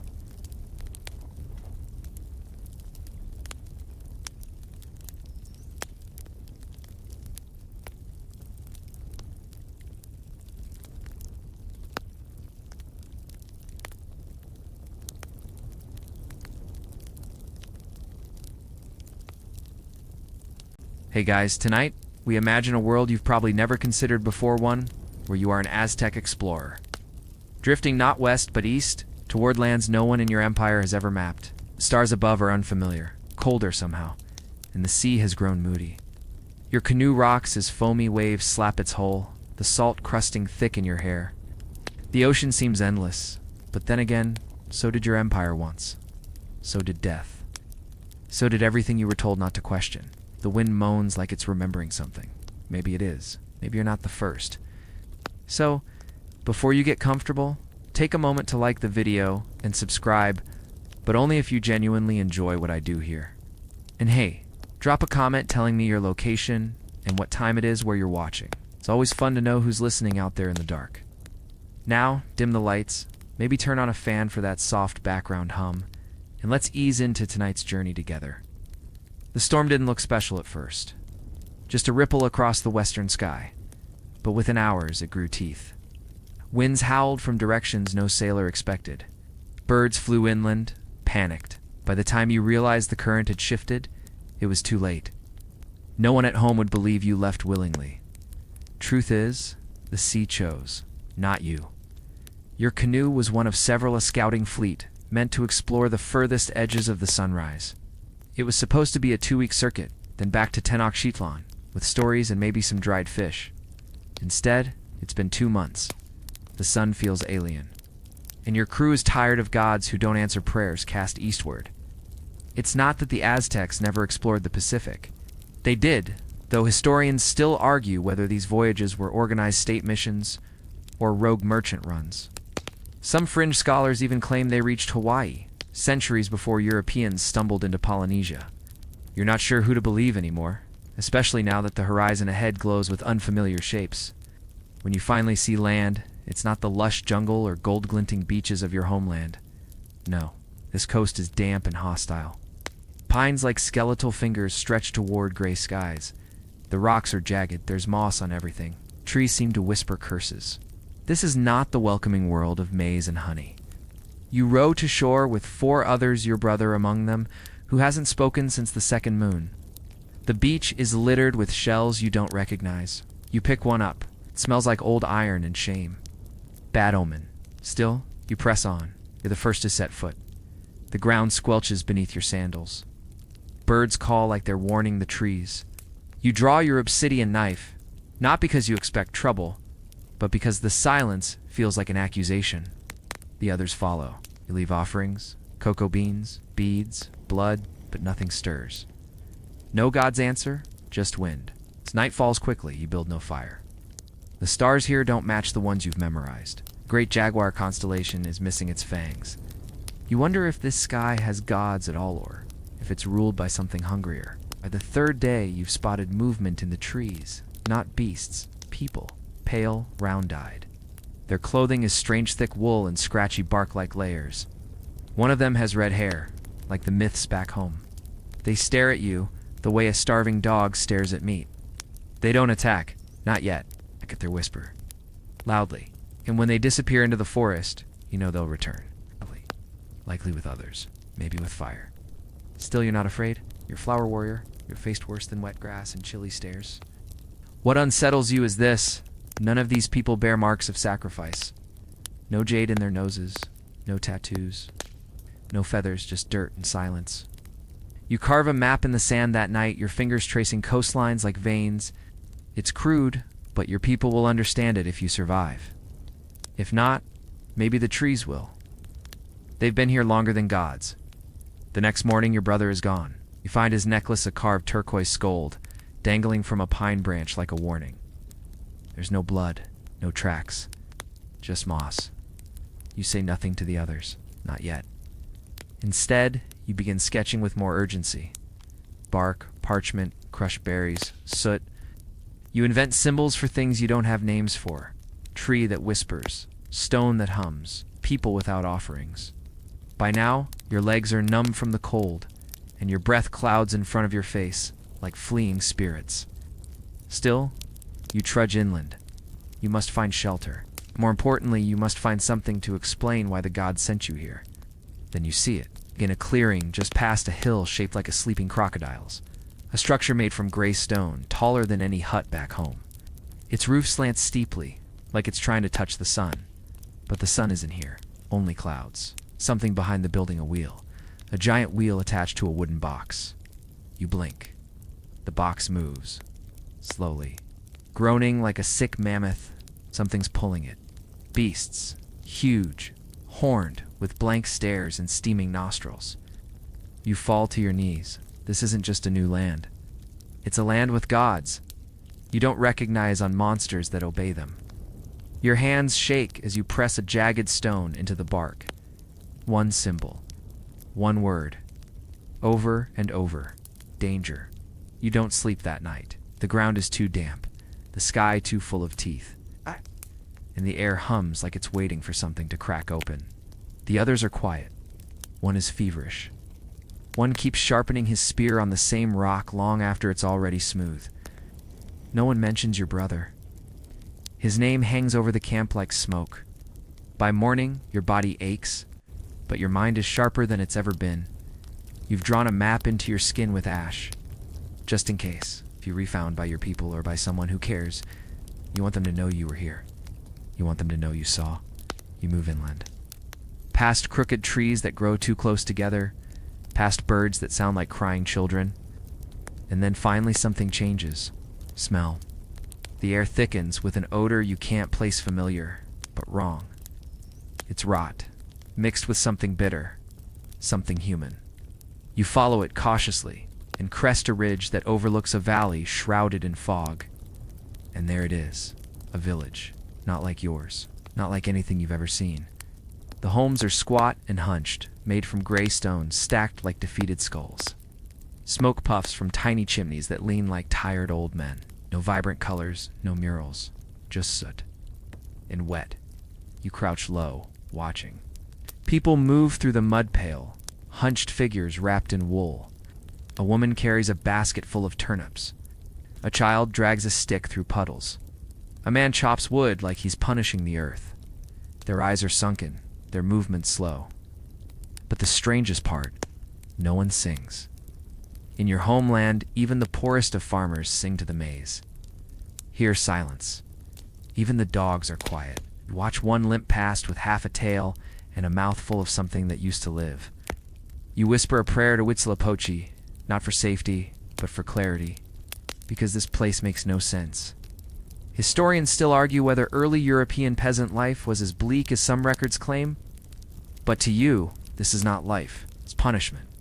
You motion to the others, to stay behind, to follow. You wait until nightfall, until the smoke thins and the moon peeks through like a curious god. Then you descend, step by step, careful not to break the silence. The first building you approach smells like feet and old meat. Inside, a family huddled around a fire so small you could snuff it with a sneeze. They're eating something gray. One of them coughs blood into a cloth and no one reacts. You leave quickly. Next, a building with rows of barrels.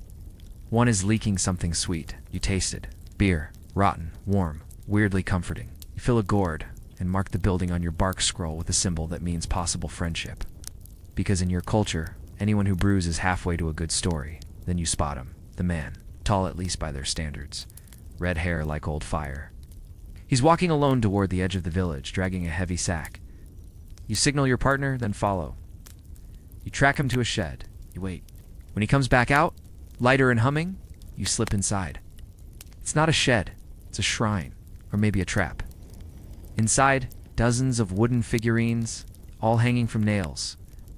Most are men, arms stretched, mouths painted in red.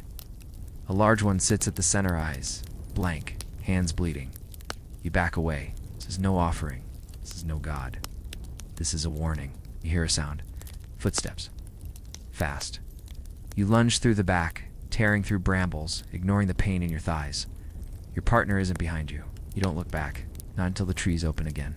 Fall to your knees in the moss, panting. And there she is, a girl, young, maybe 10. Watching you. No fear, just curiosity.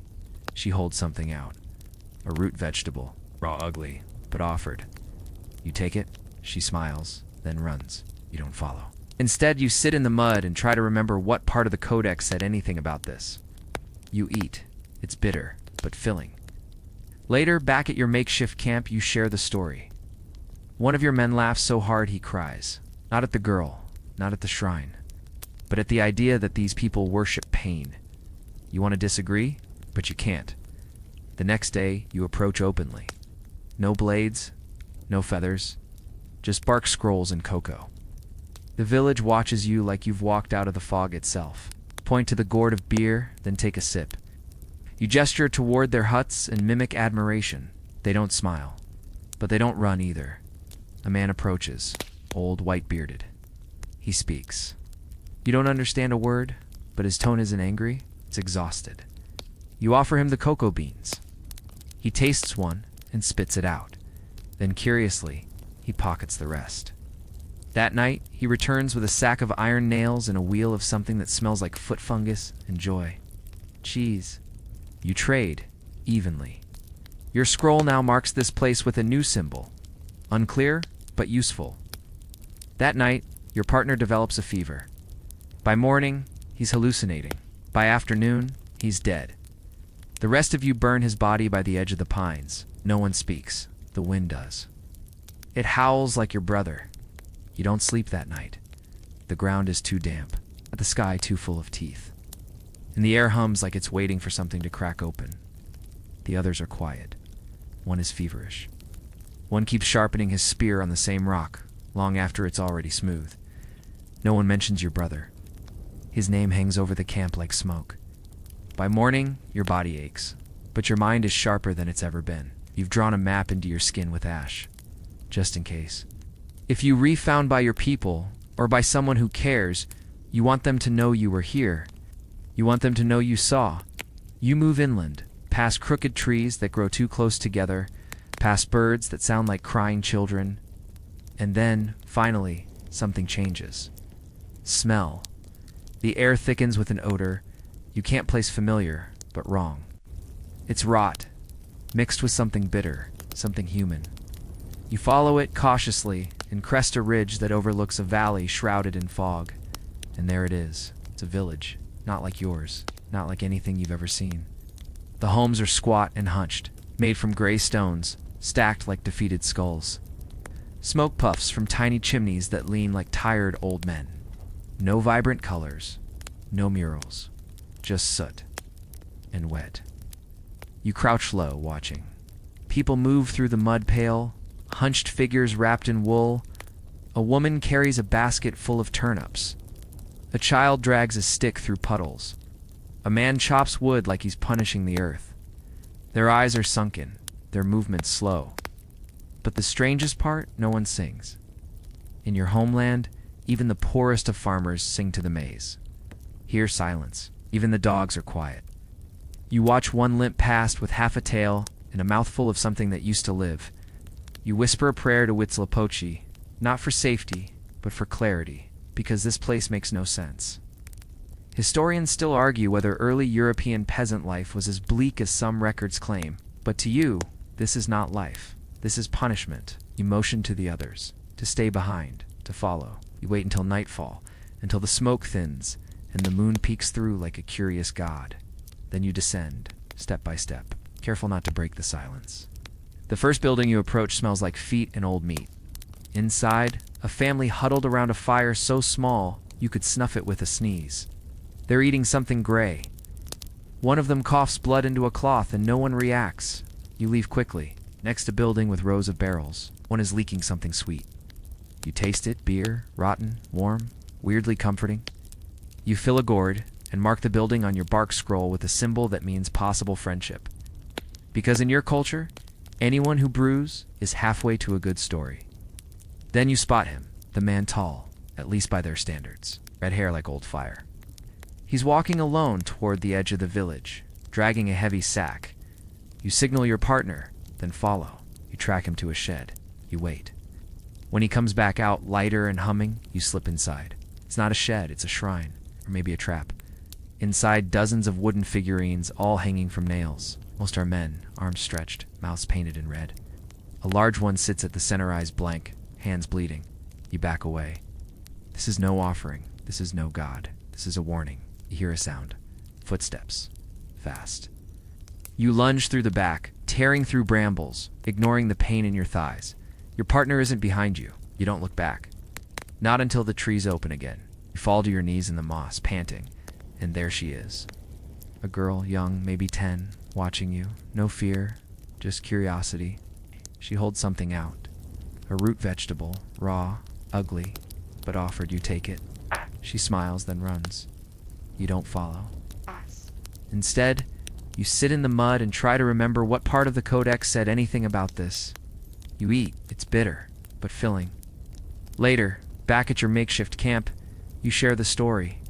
One of your men laughs so hard he cries, not at the girl, not at the shrine, but at the idea that these people worship pain. You want to disagree? But you can't. The next day, you approach openly. No blades, no feathers, just bark scrolls and cocoa. The village watches you like you've walked out of the fog itself. You point to the gourd of beer, then take a sip. You gesture toward their huts and mimic admiration. They don't smile. But they don't run either. A man approaches, old, white-bearded. He speaks. You don't understand a word, but his tone isn't angry. It's exhausted. You offer him the cocoa beans. He tastes one and spits it out. Then, curiously, he pockets the rest. That night, he returns with a sack of iron nails and a wheel of something. It smells like foot fungus and joy. Cheese, you trade. Evenly, your scroll now marks this place with a new symbol. Unclear, but useful. That night, your partner develops a fever. By morning, he's hallucinating. By afternoon, he's dead. The rest of you burn his body by the edge of the pines. No one speaks. The wind does. It howls like your brother. You stay, not because you want to, but because you have to. The sea behind you is still angry, and the wind keeps changing its mind. Besides, there's something here, some truth, some crack in the world you weren't supposed to see. You and the others build a shelter a short walk from the strange village. Not quite a camp, not quite a home. You use local timber, seal the gaps with pine, sap, and moss. It smells like wet ash and uncertainty. You name the place Telon, the gray place. Appropriate. Every morning you wake before the mist clears and explore. You're not just walking, you're reading. The land speaks through its bends, its birds, its bitter roots and sharp stones. And you respond the only way you know how. You map it. Scrolls grow. What started as one bark sheet becomes 5. You bind them in deer gut from a creature you caught in the woods. Something like a hairless dog with the scream of a drowning man. Its meat made you sick. But the gut holds strong. One morning, you discover a road. Not like back home, no. Elegant causeways, no embedded jade tiles. This is a stubborn scar in the earth, cut by wagons, smoothed by generations of trudging. It leads you west, then north, curling like a snake with broken ribs. And along it, more villages. It's always gray, always tired, and more of the beasts. Big, slow animals that pull wooden huts on wheels. Cows, they call them, though you only learn that word later from the way locals shout at them. You sketch the beasts carefully, each hoof like a child's skull. Their eyes are dead, yet their mouths chew endlessly like they're bored by existence. One charges you. Barely. Your partner doesn't. That's two gone now. The villagers don't help. But they don't laugh either, just stare and get back to digging, chopping, coughing. You continue your journey. In one village, you see something that shakes you harder than any god.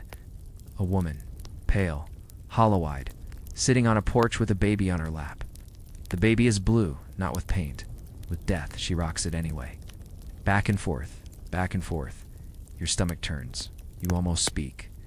But what do you say instead? You move on. Carve a symbol into a nearby tree, a spiral with a line through it. Do not return. Still, there are moments, glimmers, strange comforts. In a place they call Hald, a man shows you how to smoke fish in mossy pits. You teach him how to crush cocoa beans with obsidian. He hates the taste. But you see the wonder in his eyes when the bitter turns to strength in his mouth. Trade obsidian blades for iron nails. Jade beads for rough-woven cloth. Everything smells like goats. Back in Tlina, your scrolls grow longer. You now carry them in bundles wrapped in stitched bark, each with color-coded edges. Red for river paths, blue for weather shifts, gold for signs of ritual or power. You don't just chart the land, you translate it. From chaos to sense, one morning, you watch a wedding from a distance. The villagers don't invite you, but you observe. It's young people in itchy-looking wool exchange rings. They kneel. A man in a black robe throws water on their heads and chants in a language that sounds like someone choking on bees. Afterward, everyone eats a pastry shaped like a dead fish. You note it all. Historians still argue whether Aztecs could have made sense of European rituals without full translation, but watching this, you realize the rituals aren't meant to be understood. They're meant to comfort. Like your chants back home. Like the fire dances. People are strange, but not that different. You begin recording their gods. There's a man on a stick bleeding, smiling. There's a woman in blue who holds a snake. There's a book, thick and holy, written in black slashes that go left to right, trying to your eyes, but you copy them anyway, glyph by glyph. Your scroll now includes these new images, side by side with your own, not out of reverence, but out of curiosity. In one village, a boy tries to steal your necklace. He's fast, smarter than he looks. You catch him. He snarls. You offer him dried maize. He spits on it. You offer him cocoa. He licks it. You leave the necklace in his hand. The next day, he returns with a stone carving of a man riding a beast. It's crude, but detailed. You add it to your pack. Label it. Symbol of hierarchy, you return to Tillin. With your findings, and for the first time since the storm, you feel something stir in your chest. Not fear, not confusion, but the prickling root of understanding and a question. If you can map their world, can they map yours? You decide to go further. Not just further in distance, but deeper. Into their symbols, their myths, their gods, to what they think the world is. You've learned their roads, their beasts, their weather. But now, you want to understand the voices they obey, and what happens when those voices go quiet. So, one foggy morning, you set out west. The road cuts through fields of dying grain, past a hill crowned by stone ruins. There you spot it. A tall wooden building with a sharp black roof, standing like a finger accusing the sky.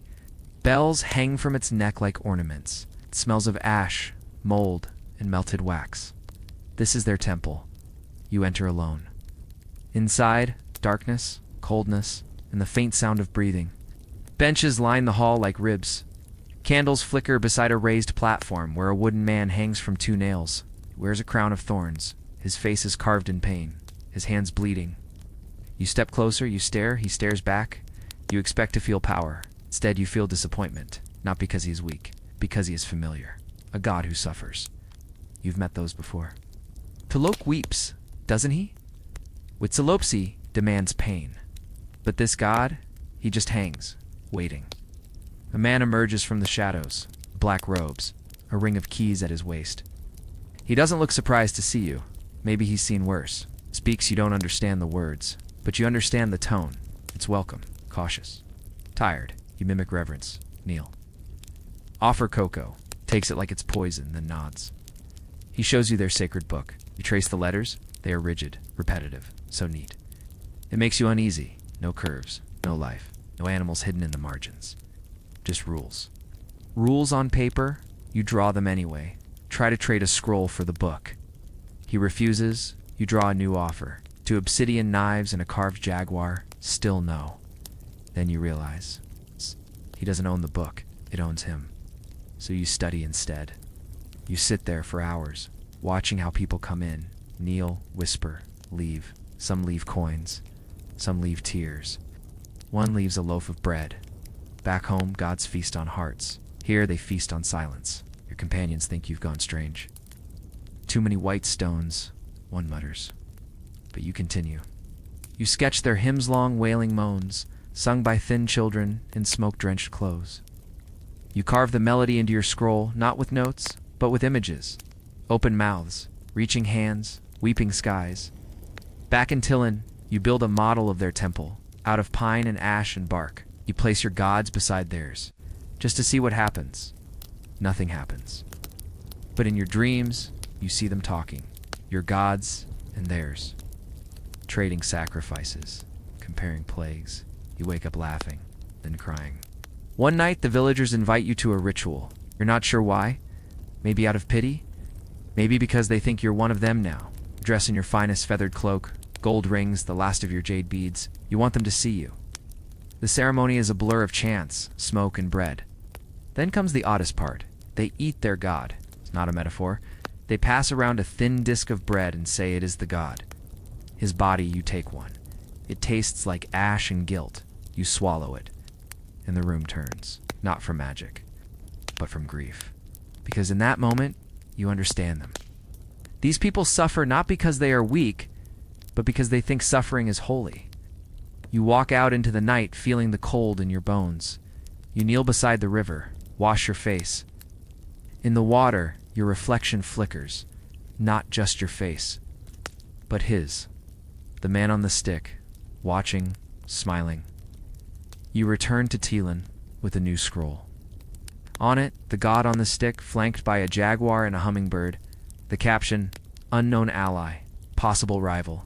Historians still debate whether Mesoamerican spirituality could have absorbed European religion or vice versa. But here you don't debate, you witness. And what you witness is this. Their gods hurt. Yours hunger. There is a difference. It might be important.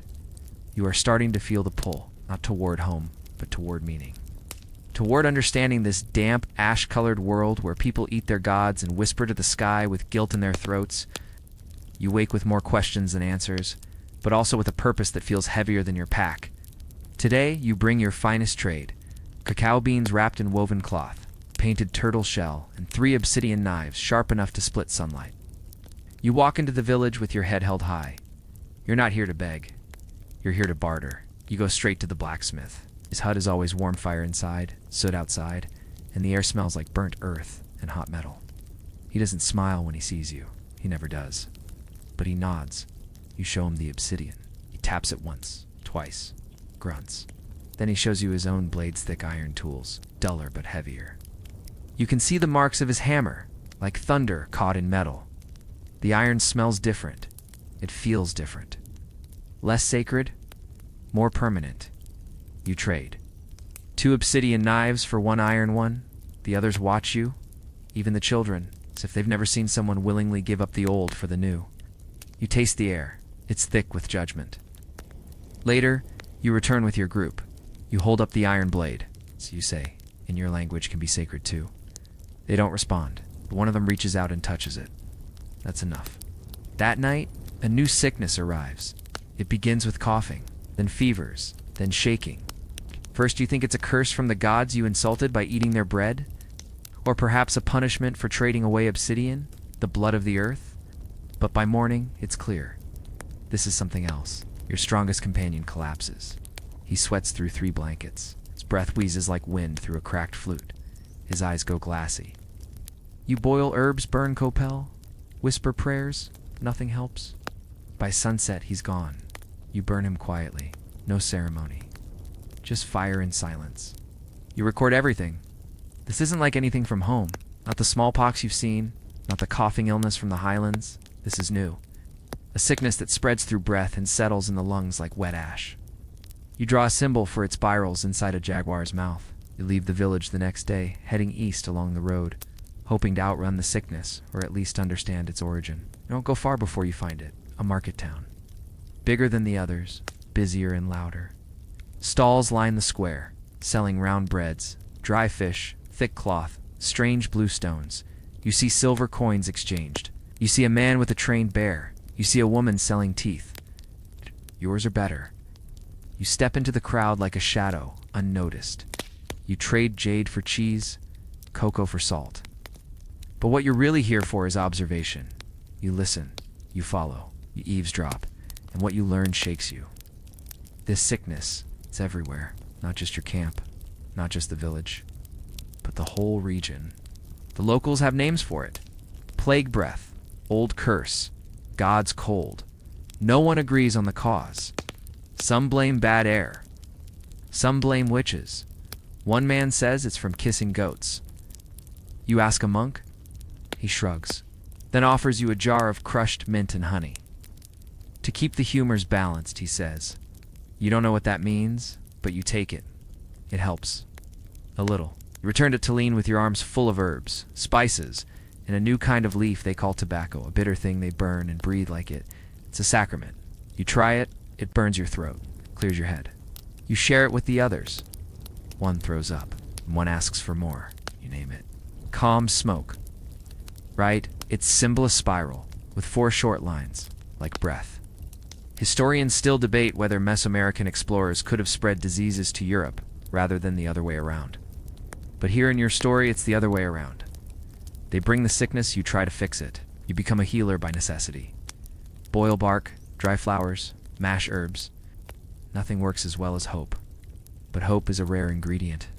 One of your companions, the last from your original crew, begins to bleed from the gums. You cradle him like a child.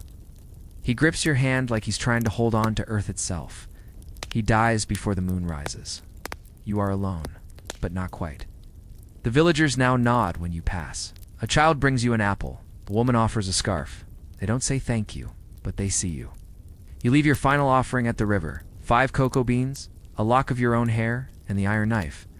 Then you sleep and dream of home, of pyramids and drums, of gods with names you've forgotten how to pronounce, of warmth, of sun. When you wake, the world feels changed. It's not the sky, it's not the weather, but the way people look at you now.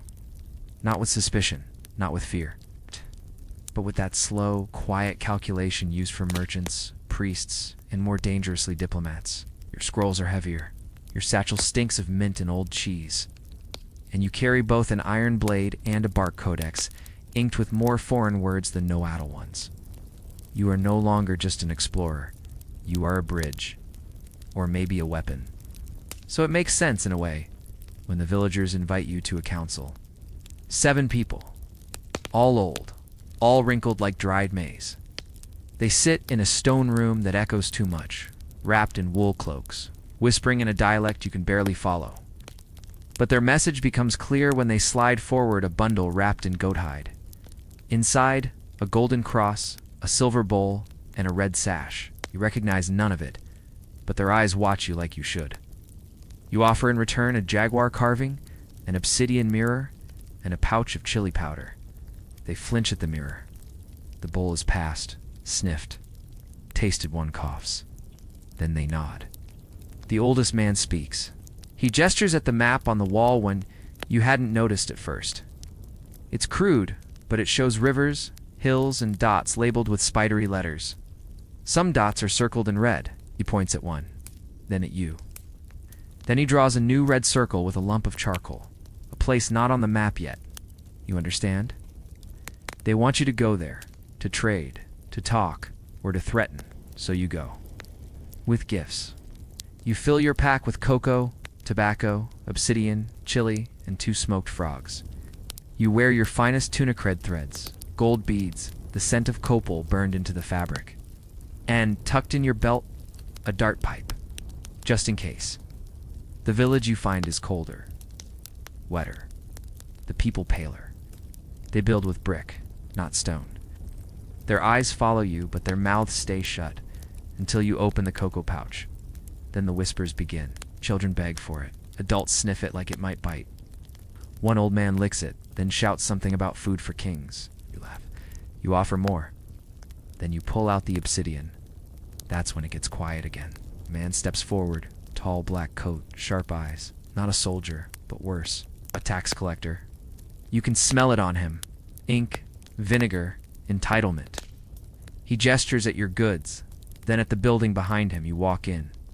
The room is filled with scrolls, paper, ink, numbers, everything neat. Too neat, he points at your cocoa, writes something, points at the obsidian, writes more. Then he holds out his hand. Payment, but you already gave him gifts, so you shake your head, insists. You offer chili instead. He sneezes, gets angry. You try again. Tobacco, he coughs, furious. You smile. It hits him in the neck. He gasps. Grabs it, stumbles. He doesn't die. But he won't ask for payment again.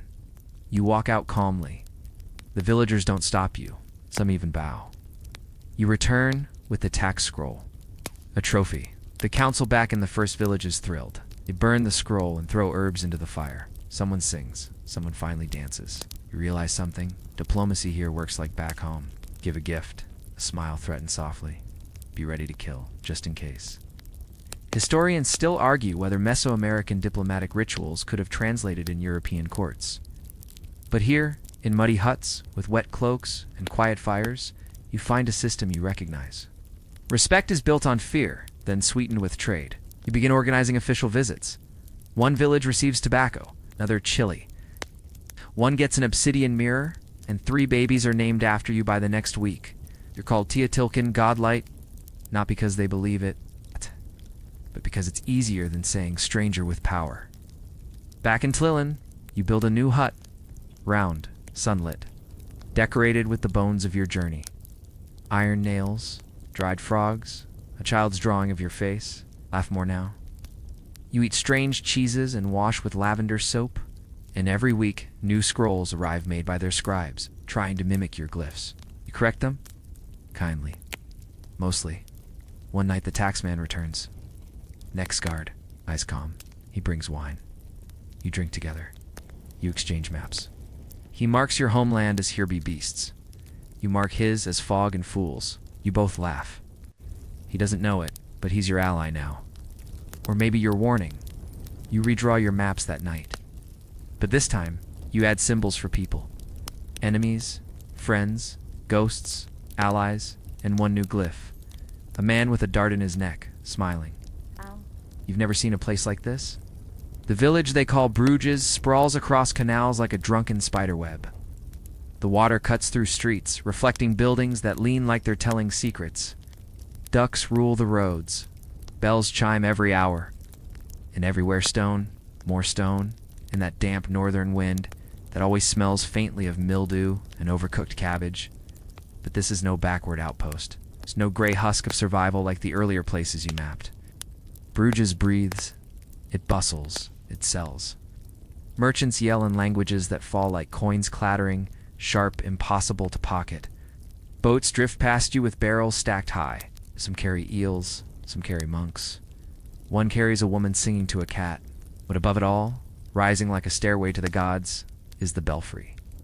You arrive in a cloak dyed with crushed berries and trimmed in jaguar fur. Your scrolls are neatly bound.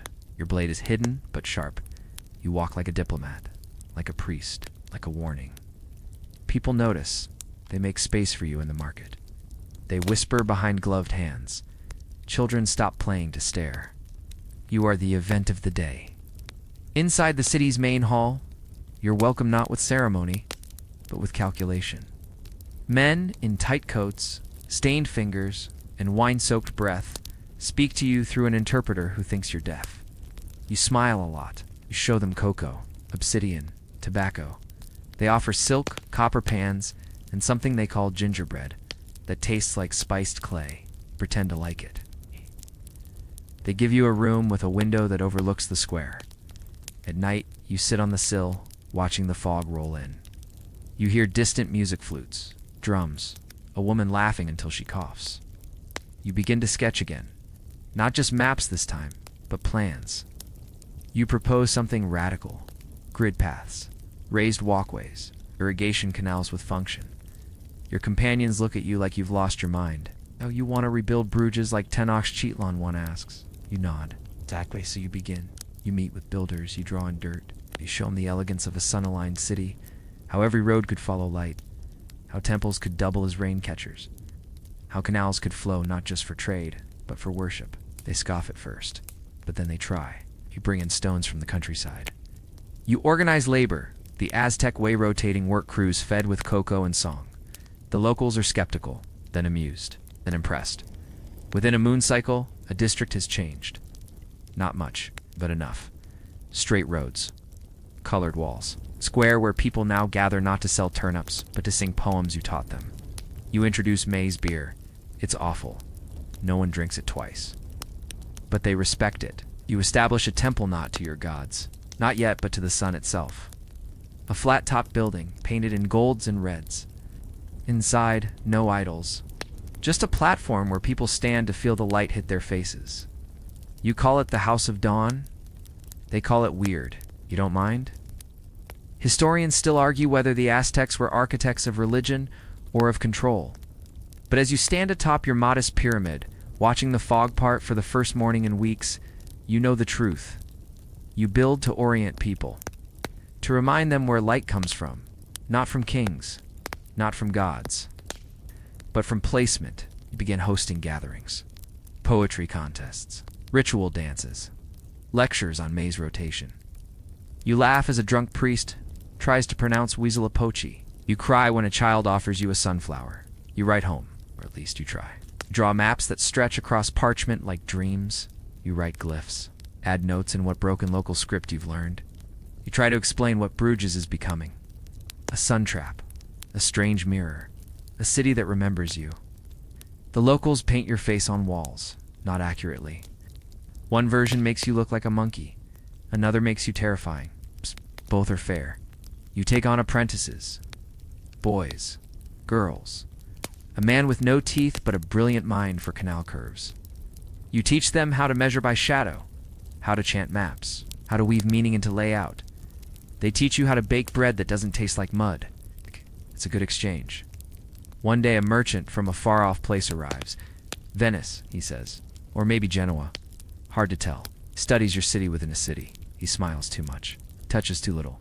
He offers you glass beads and pepper. You give him salt, gives you a painting. It's of your temple. Burning, you blink. He laughs, not a threat, reminder. That light attracts shadows. You begin carrying your dart pipe again, just in case. But for now, Bruges glows. At dawn, you walk the eastern road, where the stones are warm from yesterday's sun. You count the steps. You listen to the quiet. You whisper thanks to gods old and new, and you keep building, because the best way to stay remembered is to give them something they can't unsee. You've always known the power of words. Back home you were trained in song cycles, long winding narratives carved into rhythm and smoke.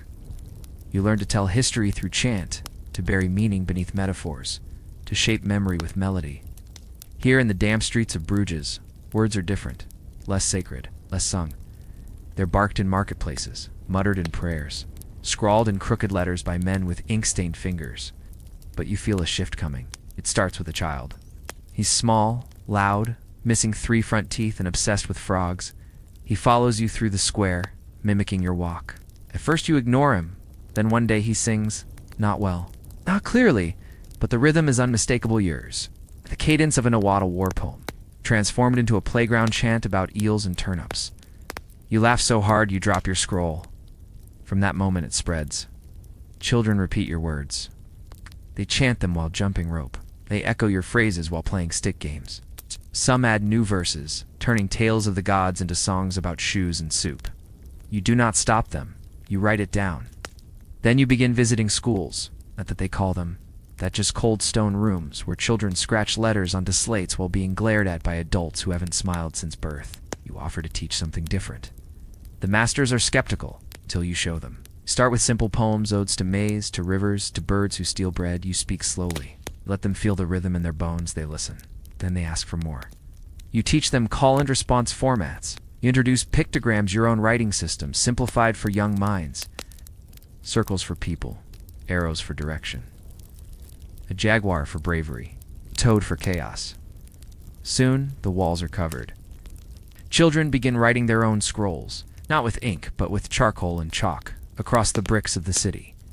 You see love poems etched near doorways, battle cries painted near docks.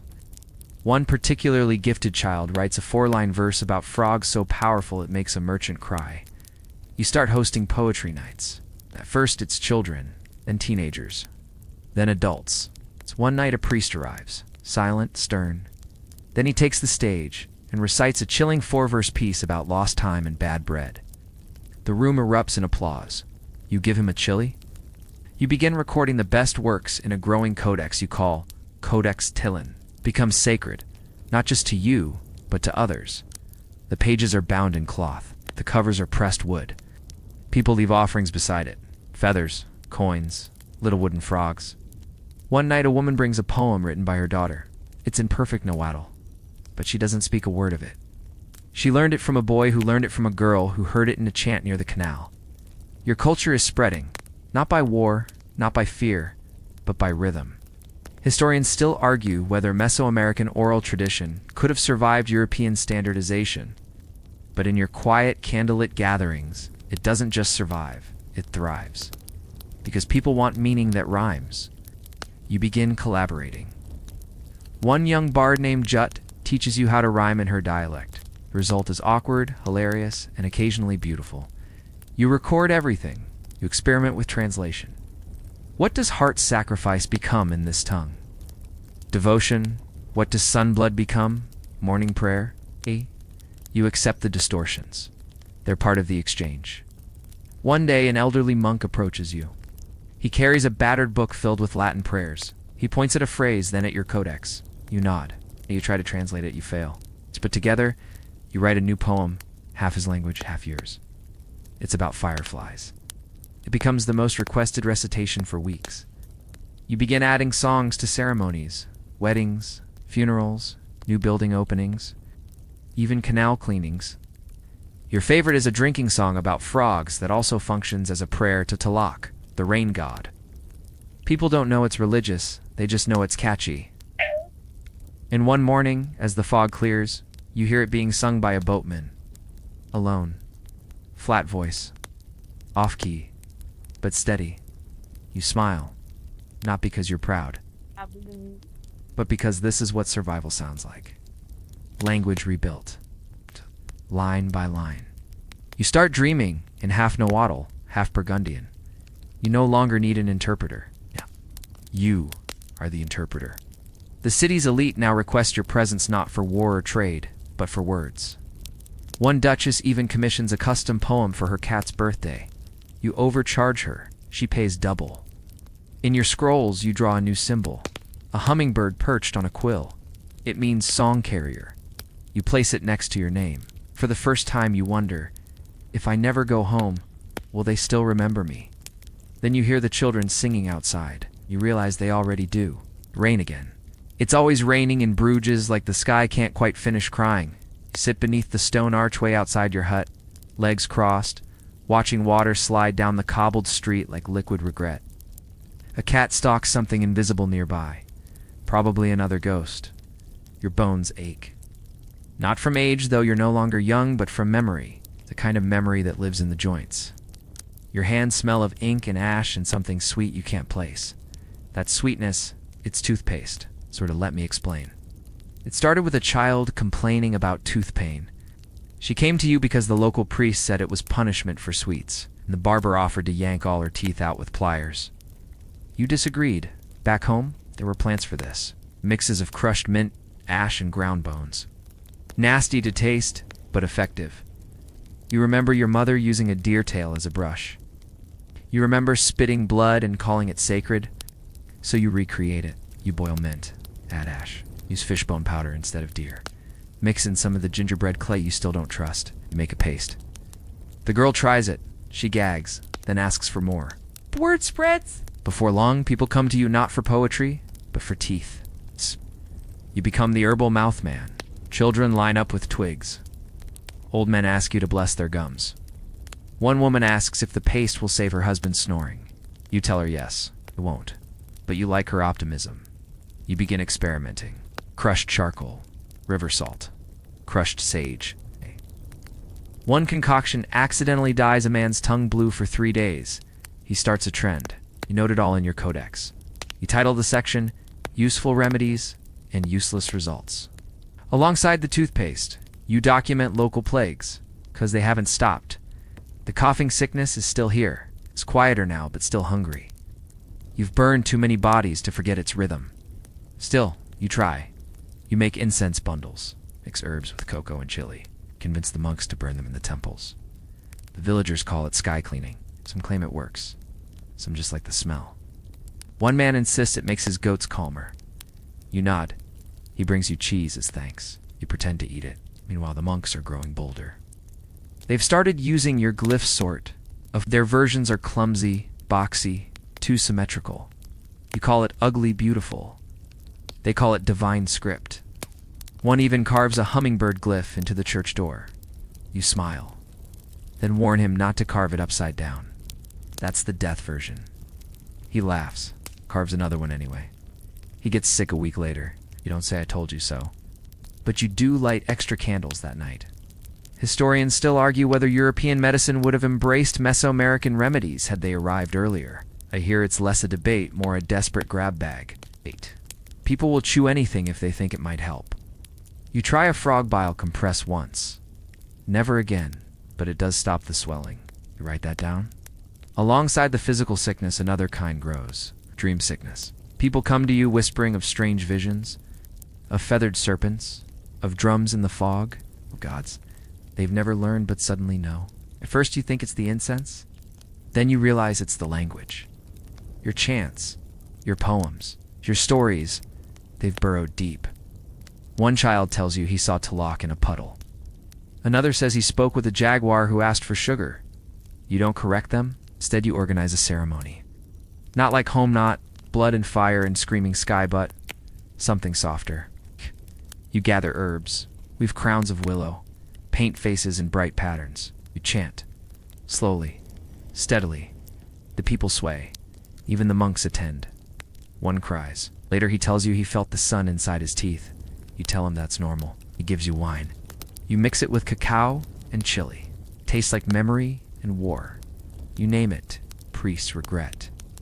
Soon, people start bringing you items to bless. A boot, a tooth, a single corn kernel. You invent rituals on the spot. Sprinkle ash, whisper nonsense. Wave feathers. They walk away smiling. You begin to understand something. Belief isn't about truth. It's about comfort that sings. You build a shrine in your hut, not to any one god, but to healing. A bowl of cocoa, a jaguar tooth, 3 scrolls, a brush made from pine needles, dipped in mint ash paste. You light a candle beside it every night. You call it the altar of trying, because that's all anyone's really doing. One night, a boy knocks on your door. He's pale, trembling, eyes wide. My mother says your toothpaste brings dreams. You nod. It does, you say. He offers you a dead bird. In return, he asks for a blessing. You smear a bit of paste on his forehead. Draw a sun, then send him away. That night, you dream of home, of mountains that bleed light, of voices chanting your name, not in reverence, but in remembrance. When you wake, you add one final note to your scroll. Even sickness can teach. If you learn to listen between the coughs, maps are lies, beautiful, useful, dangerous lies. You've drawn dozens since arriving. Scrolls that curve like rivers, ink that clots where people die, glyphs that hold more truth than a dozen prayers. But none of them show what really matters. Intention. What people think a place means. That's what you're working on now. A new kind of map. It begins with a bird. A hummingbird, to be precise. The symbol of speed, memory, heartbeats. Back home, the bird belonged to Huitzilopochtli. Here it belongs to you. You start marking roads not with lines, but with bird glyphs. Different poses, different angles. One hummingbird gliding means safety. One perched means slow passage. One upside down, danger or grief, depending on who's reading. You teach your students the code. They learn quickly, because they're hungry for a system that means something. The scroll grows. Each turn of the parchment reveals a network of villages linked by symbol, emotion, memory. Not just rivers and roads, but how it feels to walk them. One night, a monk sneaks into your workshop. He watches silently as you sketch. Then he pulls out a scroll of his own. Latin, angles. North, precision. You both stare at each other's work like rival painters. Then you ask, without speaking, "Want to collaborate?" He nods. Thus, the Eagle Code is born. Your hummingbirds, his eagles. Two mapping systems, side by side. One emotional, one rigid. Together. Something new. You encode messages within the maps. It's not just routes, but stories, warnings, invitations. One map leads to a stash of preserved cocoa hidden beneath an elm tree. Another leads to a woman who tells fortunes with snail shells. You draw decoys, false trails, laughable traps, create maps meant only to be sung. When sung correctly, the words form coordinates. When sung poorly, they insult someone's grandmother. Children adore this. They start inventing their own. One boy draws a map entirely out of fish. It's nonsense. But beautiful nonsense. You reward him with dried mango. Then the Genoese arrive. Their boots are loud, their coats too clean. Their language, sharp like broken bells. They arrive with silver coins, sharp steel, and smiles stretched wide. They ask for your maps. You ask which ones. They offer gold. You offer frog paste. Negotiations don't go well. They threaten. You whistle. Two of your apprentices release real hummingbirds into the hall. The Genoese scream. You don't flinch. Later that night, you mark their camp on your secret scroll. Hummingbird upside down, wrapped in thorns. Meaning, trust only if desperate and armed. Historians still debate whether early explorers would have respected a Mesoamerican mapping system. But here, respect isn't given. It's earned with cleverness, with code, with quiet defiance wrapped in song. The next week, one of your maps goes missing. You panic, because this one wasn't just trade routes, it was truth, sacred sites, herbal groves, locations of your dead. You send messages, discreet ones, carried by children, hidden in carved gourds, whispered during recitations. Within days, the scroll is found stuffed in a Genoese merchant's boot. You confront him, he denies everything. Hand him a mirror, it's cracked. You've stolen meaning, you say. It breaks things.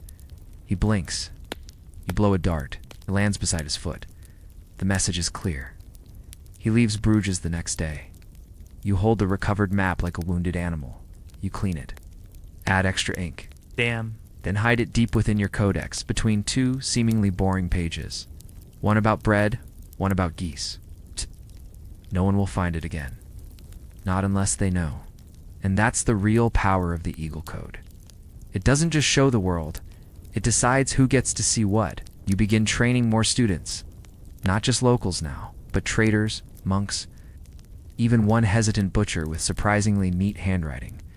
Each gets their own symbol. Each learns to lie beautifully. Your workshop becomes a rumor.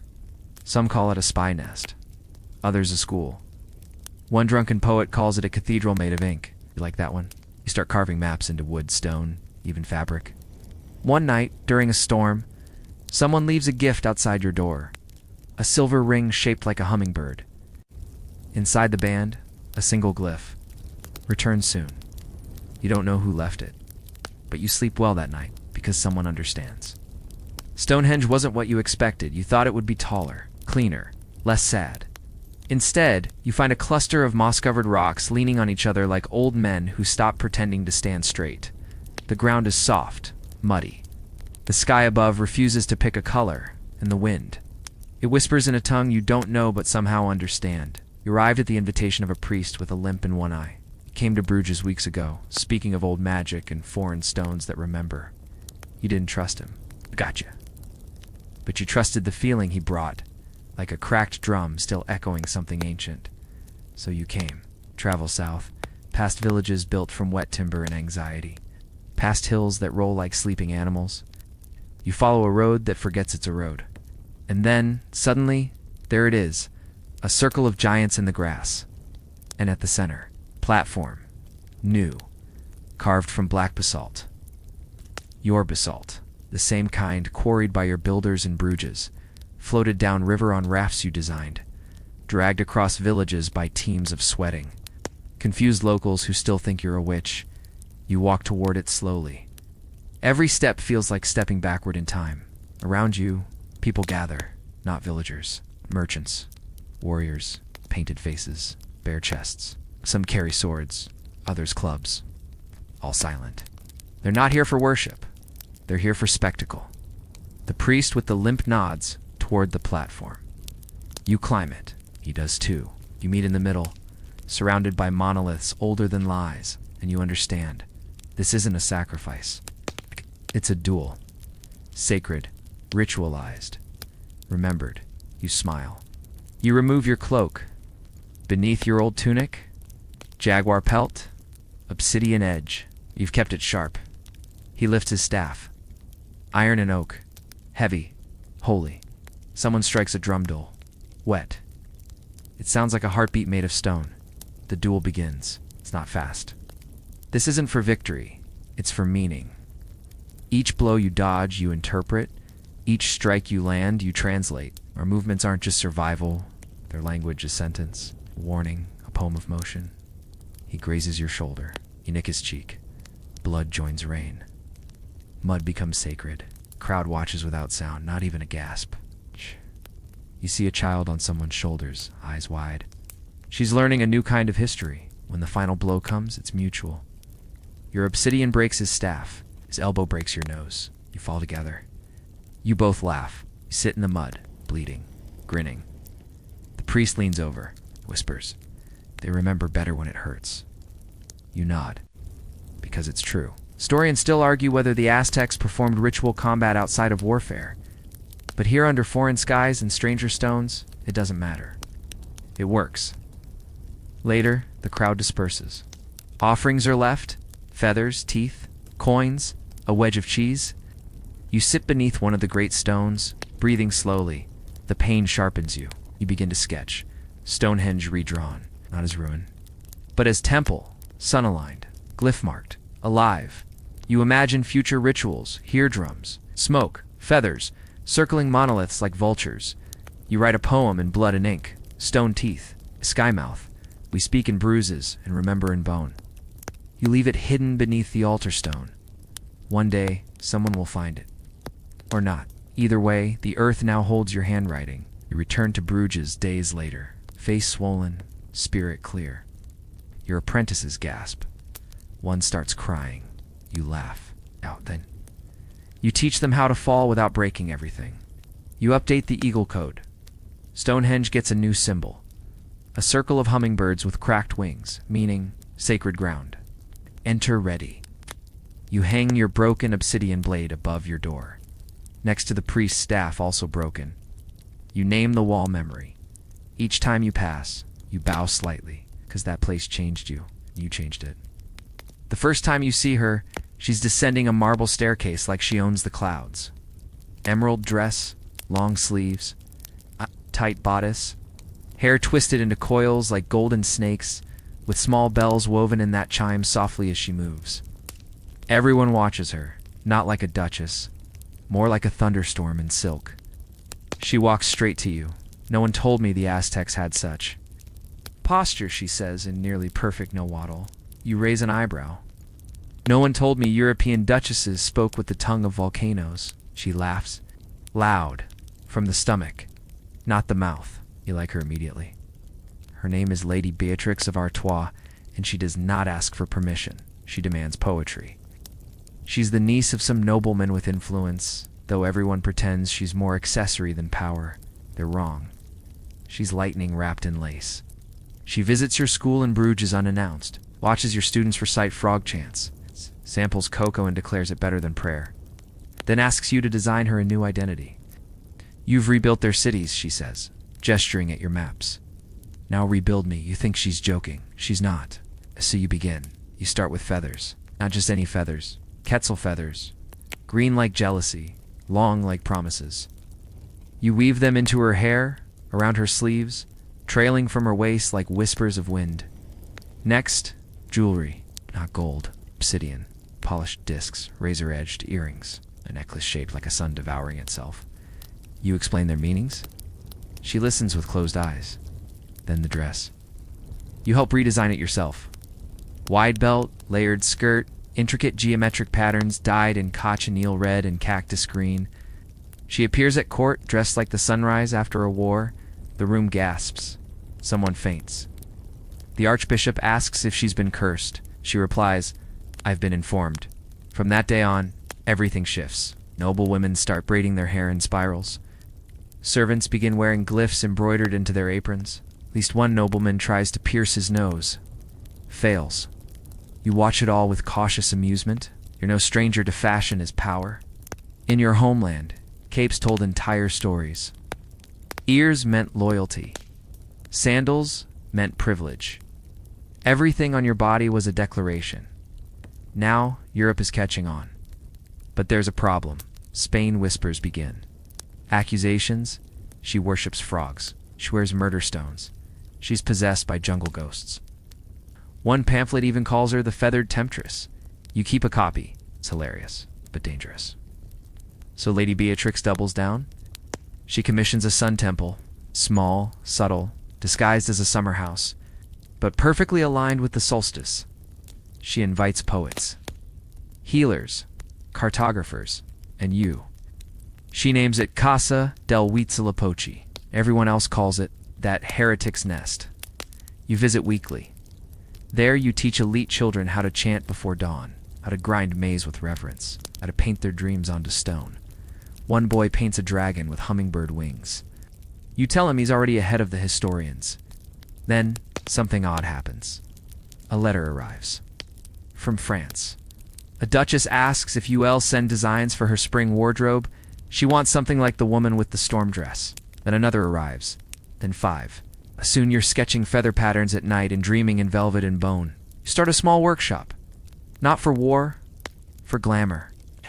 You name it Wind of the South. It becomes the rage. Even the Pope complains. You're flattered. Historians still argue whether Aztec aesthetics could have influenced Renaissance fashion, but here women wear jaguar print slippers and obsidian cufflinks. Here your culture dances at weddings, sometimes on purpose. Of course it can't last. The bishop attempts to have Beatrix exiled. Says she's bewitched. She laughs in his face. Then recites one of your poems. A woman in feathers is no bird. She is the sky with teeth. The bishop retires shortly after. You begin carving poems into mirrors. Not for vanity, for reflection. Your favorite one goes to Beatrix. May you dress like a prayer too holy to read aloud. She kisses your cheek, then returns to the storm. You watch her disappear into the crowd. Bells chiming, feathers flickering, and you think, even gods would stare. You meet the first one in the mountains. Old man, skin like bark, eyes like cracked obsidian. He's sitting alone on a boulder when you pass, muttering to himself. Not nonsense, but coordinates, precise ones. You pause. He pauses. Then, without turning, he says, 3 valleys east, 2 rivers north. The stones speak in frost there. You drop your pack. Say that again, you whisper. He does. Same tone, same rhythm. You draw a quick map in the dirt. He nods. Then adds a small correction, repositioning a hill. How do you know this? He shrugs. I walk. I remember. He shows you his back. It's tattooed from neck to tailbone, an entire map. Curved trails, animal markers, elevation lines disguised as serpents, glyphs tucked into creases. You recognize 2 of your own symbols. He grins. I remember what others forget. And that's how you discover the living books. They aren't many, perhaps 7 in total that you find over time. Men, women, one who refuses to speak unless it's raining. They don't carry scrolls. They are the scrolls. Tattooed from head to toe, songs on their ribs, trade routes down their arms, warnings across their thighs. One woman has a birthmark shaped like the Gulf of Mexico. They come to you in dreams first, then by river, then on foot. Each offers knowledge. Each asks for nothing, will accept meaning. You start writing them into the codex, but no ink captures their presence. So you invent a new glyph, a spiral inside a footprint, meaning memory that walks. You send one to Bruges. He stays for a week, then leaves. 2 months later, children are drawing maps on their hands. Another appears in France. She teaches poetry with her kneecaps. In Bavaria, a man with river tattoos dances the entire shape of Italy. You train more. Willing ones. You pick carefully. Strong backs, clear eyes, minds that can hold both logic and dreams. You tattoo them with hummingbirds, stars, and lines that look like nonsense to the untrained eye. They memorize terrain by chant, they count steps like drumbeats. They mark time not by clocks, but by tastes of wind. You call them Tlaqualomi, Talanasque, those who wake the map. They move in silence, in circuits, in ceremony. Not all understand. Monks call them blasphemous. Scholars call them inefficient. You call them future. One day a Genoese merchant stops you in the square. I followed a tattooed man, he says. He led me through 3 valleys, past a woman who sells garlic wine, into a cave that sings. You nod. He lowers his voice. Are they human? You raise an eyebrow. More than most, you answer. He walks away confused. Later, you find a scroll nailed to your door. It's in Latin, but the meaning's clear. Stop rewriting the world. You smile, because they're too late. The world is already being rewritten, not on paper. On skin, your living books carry history on their bones. One boy asks you what happens when we die. You trace a glyph on his chest. Then your stories sink into the earth. The stones remember. You begin mapping without ink. You close your eyes and walk, reciting verses that correspond to turns, landmarks, smells. Your own body becomes a vessel. One morning, you forget your scroll. You go anyway. You arrive faster. The codex grows lighter, the sky heavier. You sit by the fire one evening and think, books can be burned, stones can crumble, but flesh moves. Flesh endures. Historians still argue whether such human memorization networks ever existed. Some dismiss it as impractical, romanticized, a myth. But they never followed a woman with a river down her spine. They never watched a child draw the Alps from memory. They never became the map. You send your living books out across the land, not to teach, not to trade, but to whisper. Coordinates, stories, recipes, curses, and somewhere across the cold hills, someone is listening. Someone is learning the route to your temple by following a melody carved into a shoulder blade. You end the day carving a new glyph, a mouth inside an ear, meaning truth is passed by breath. You whisper it 3 times before sleeping, just in case the wind forgets. It starts with bread, flat, dry, strange.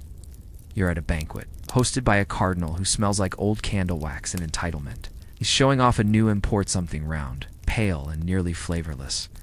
Unleavened purity, he calls it. Take a bite, then reach for your satchel. You pull out maize. It's dried kernels, golden and red, polished like small suns. The cardinal scoffs. Animal feed, he mutters. You raise an eyebrow, then smile. Say, let's cook.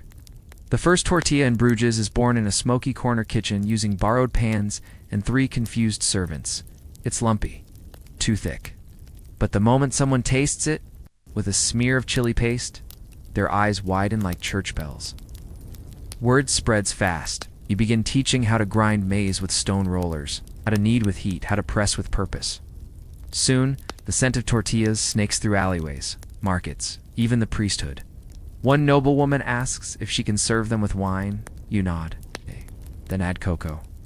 Now it's a movement. By the next festival, half the city is serving maize in some form. Cakes, mush, fried spirals, even cold with cheese and regret.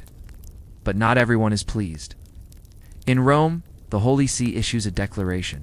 Maize is disruptive, alien, a threat to wheat and tradition.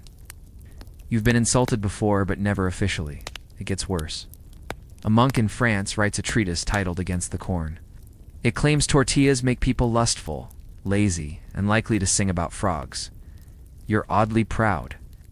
Then comes the tipping point. Cathedral feast replaces communion bread with small maize discs. The bishop faints. A war is declared, not with swords, with sermons. Wheat versus maize, body of Christ versus body of earth, holy host versus hot corn circle. You are, of course, blamed. Not directly, but every new edict mentions foreign foods that unbind the tongue. You respond the only way you know how. You build a kitchen, big, open, smoky. You call it Tlaxcalan House after the city that once fed empires.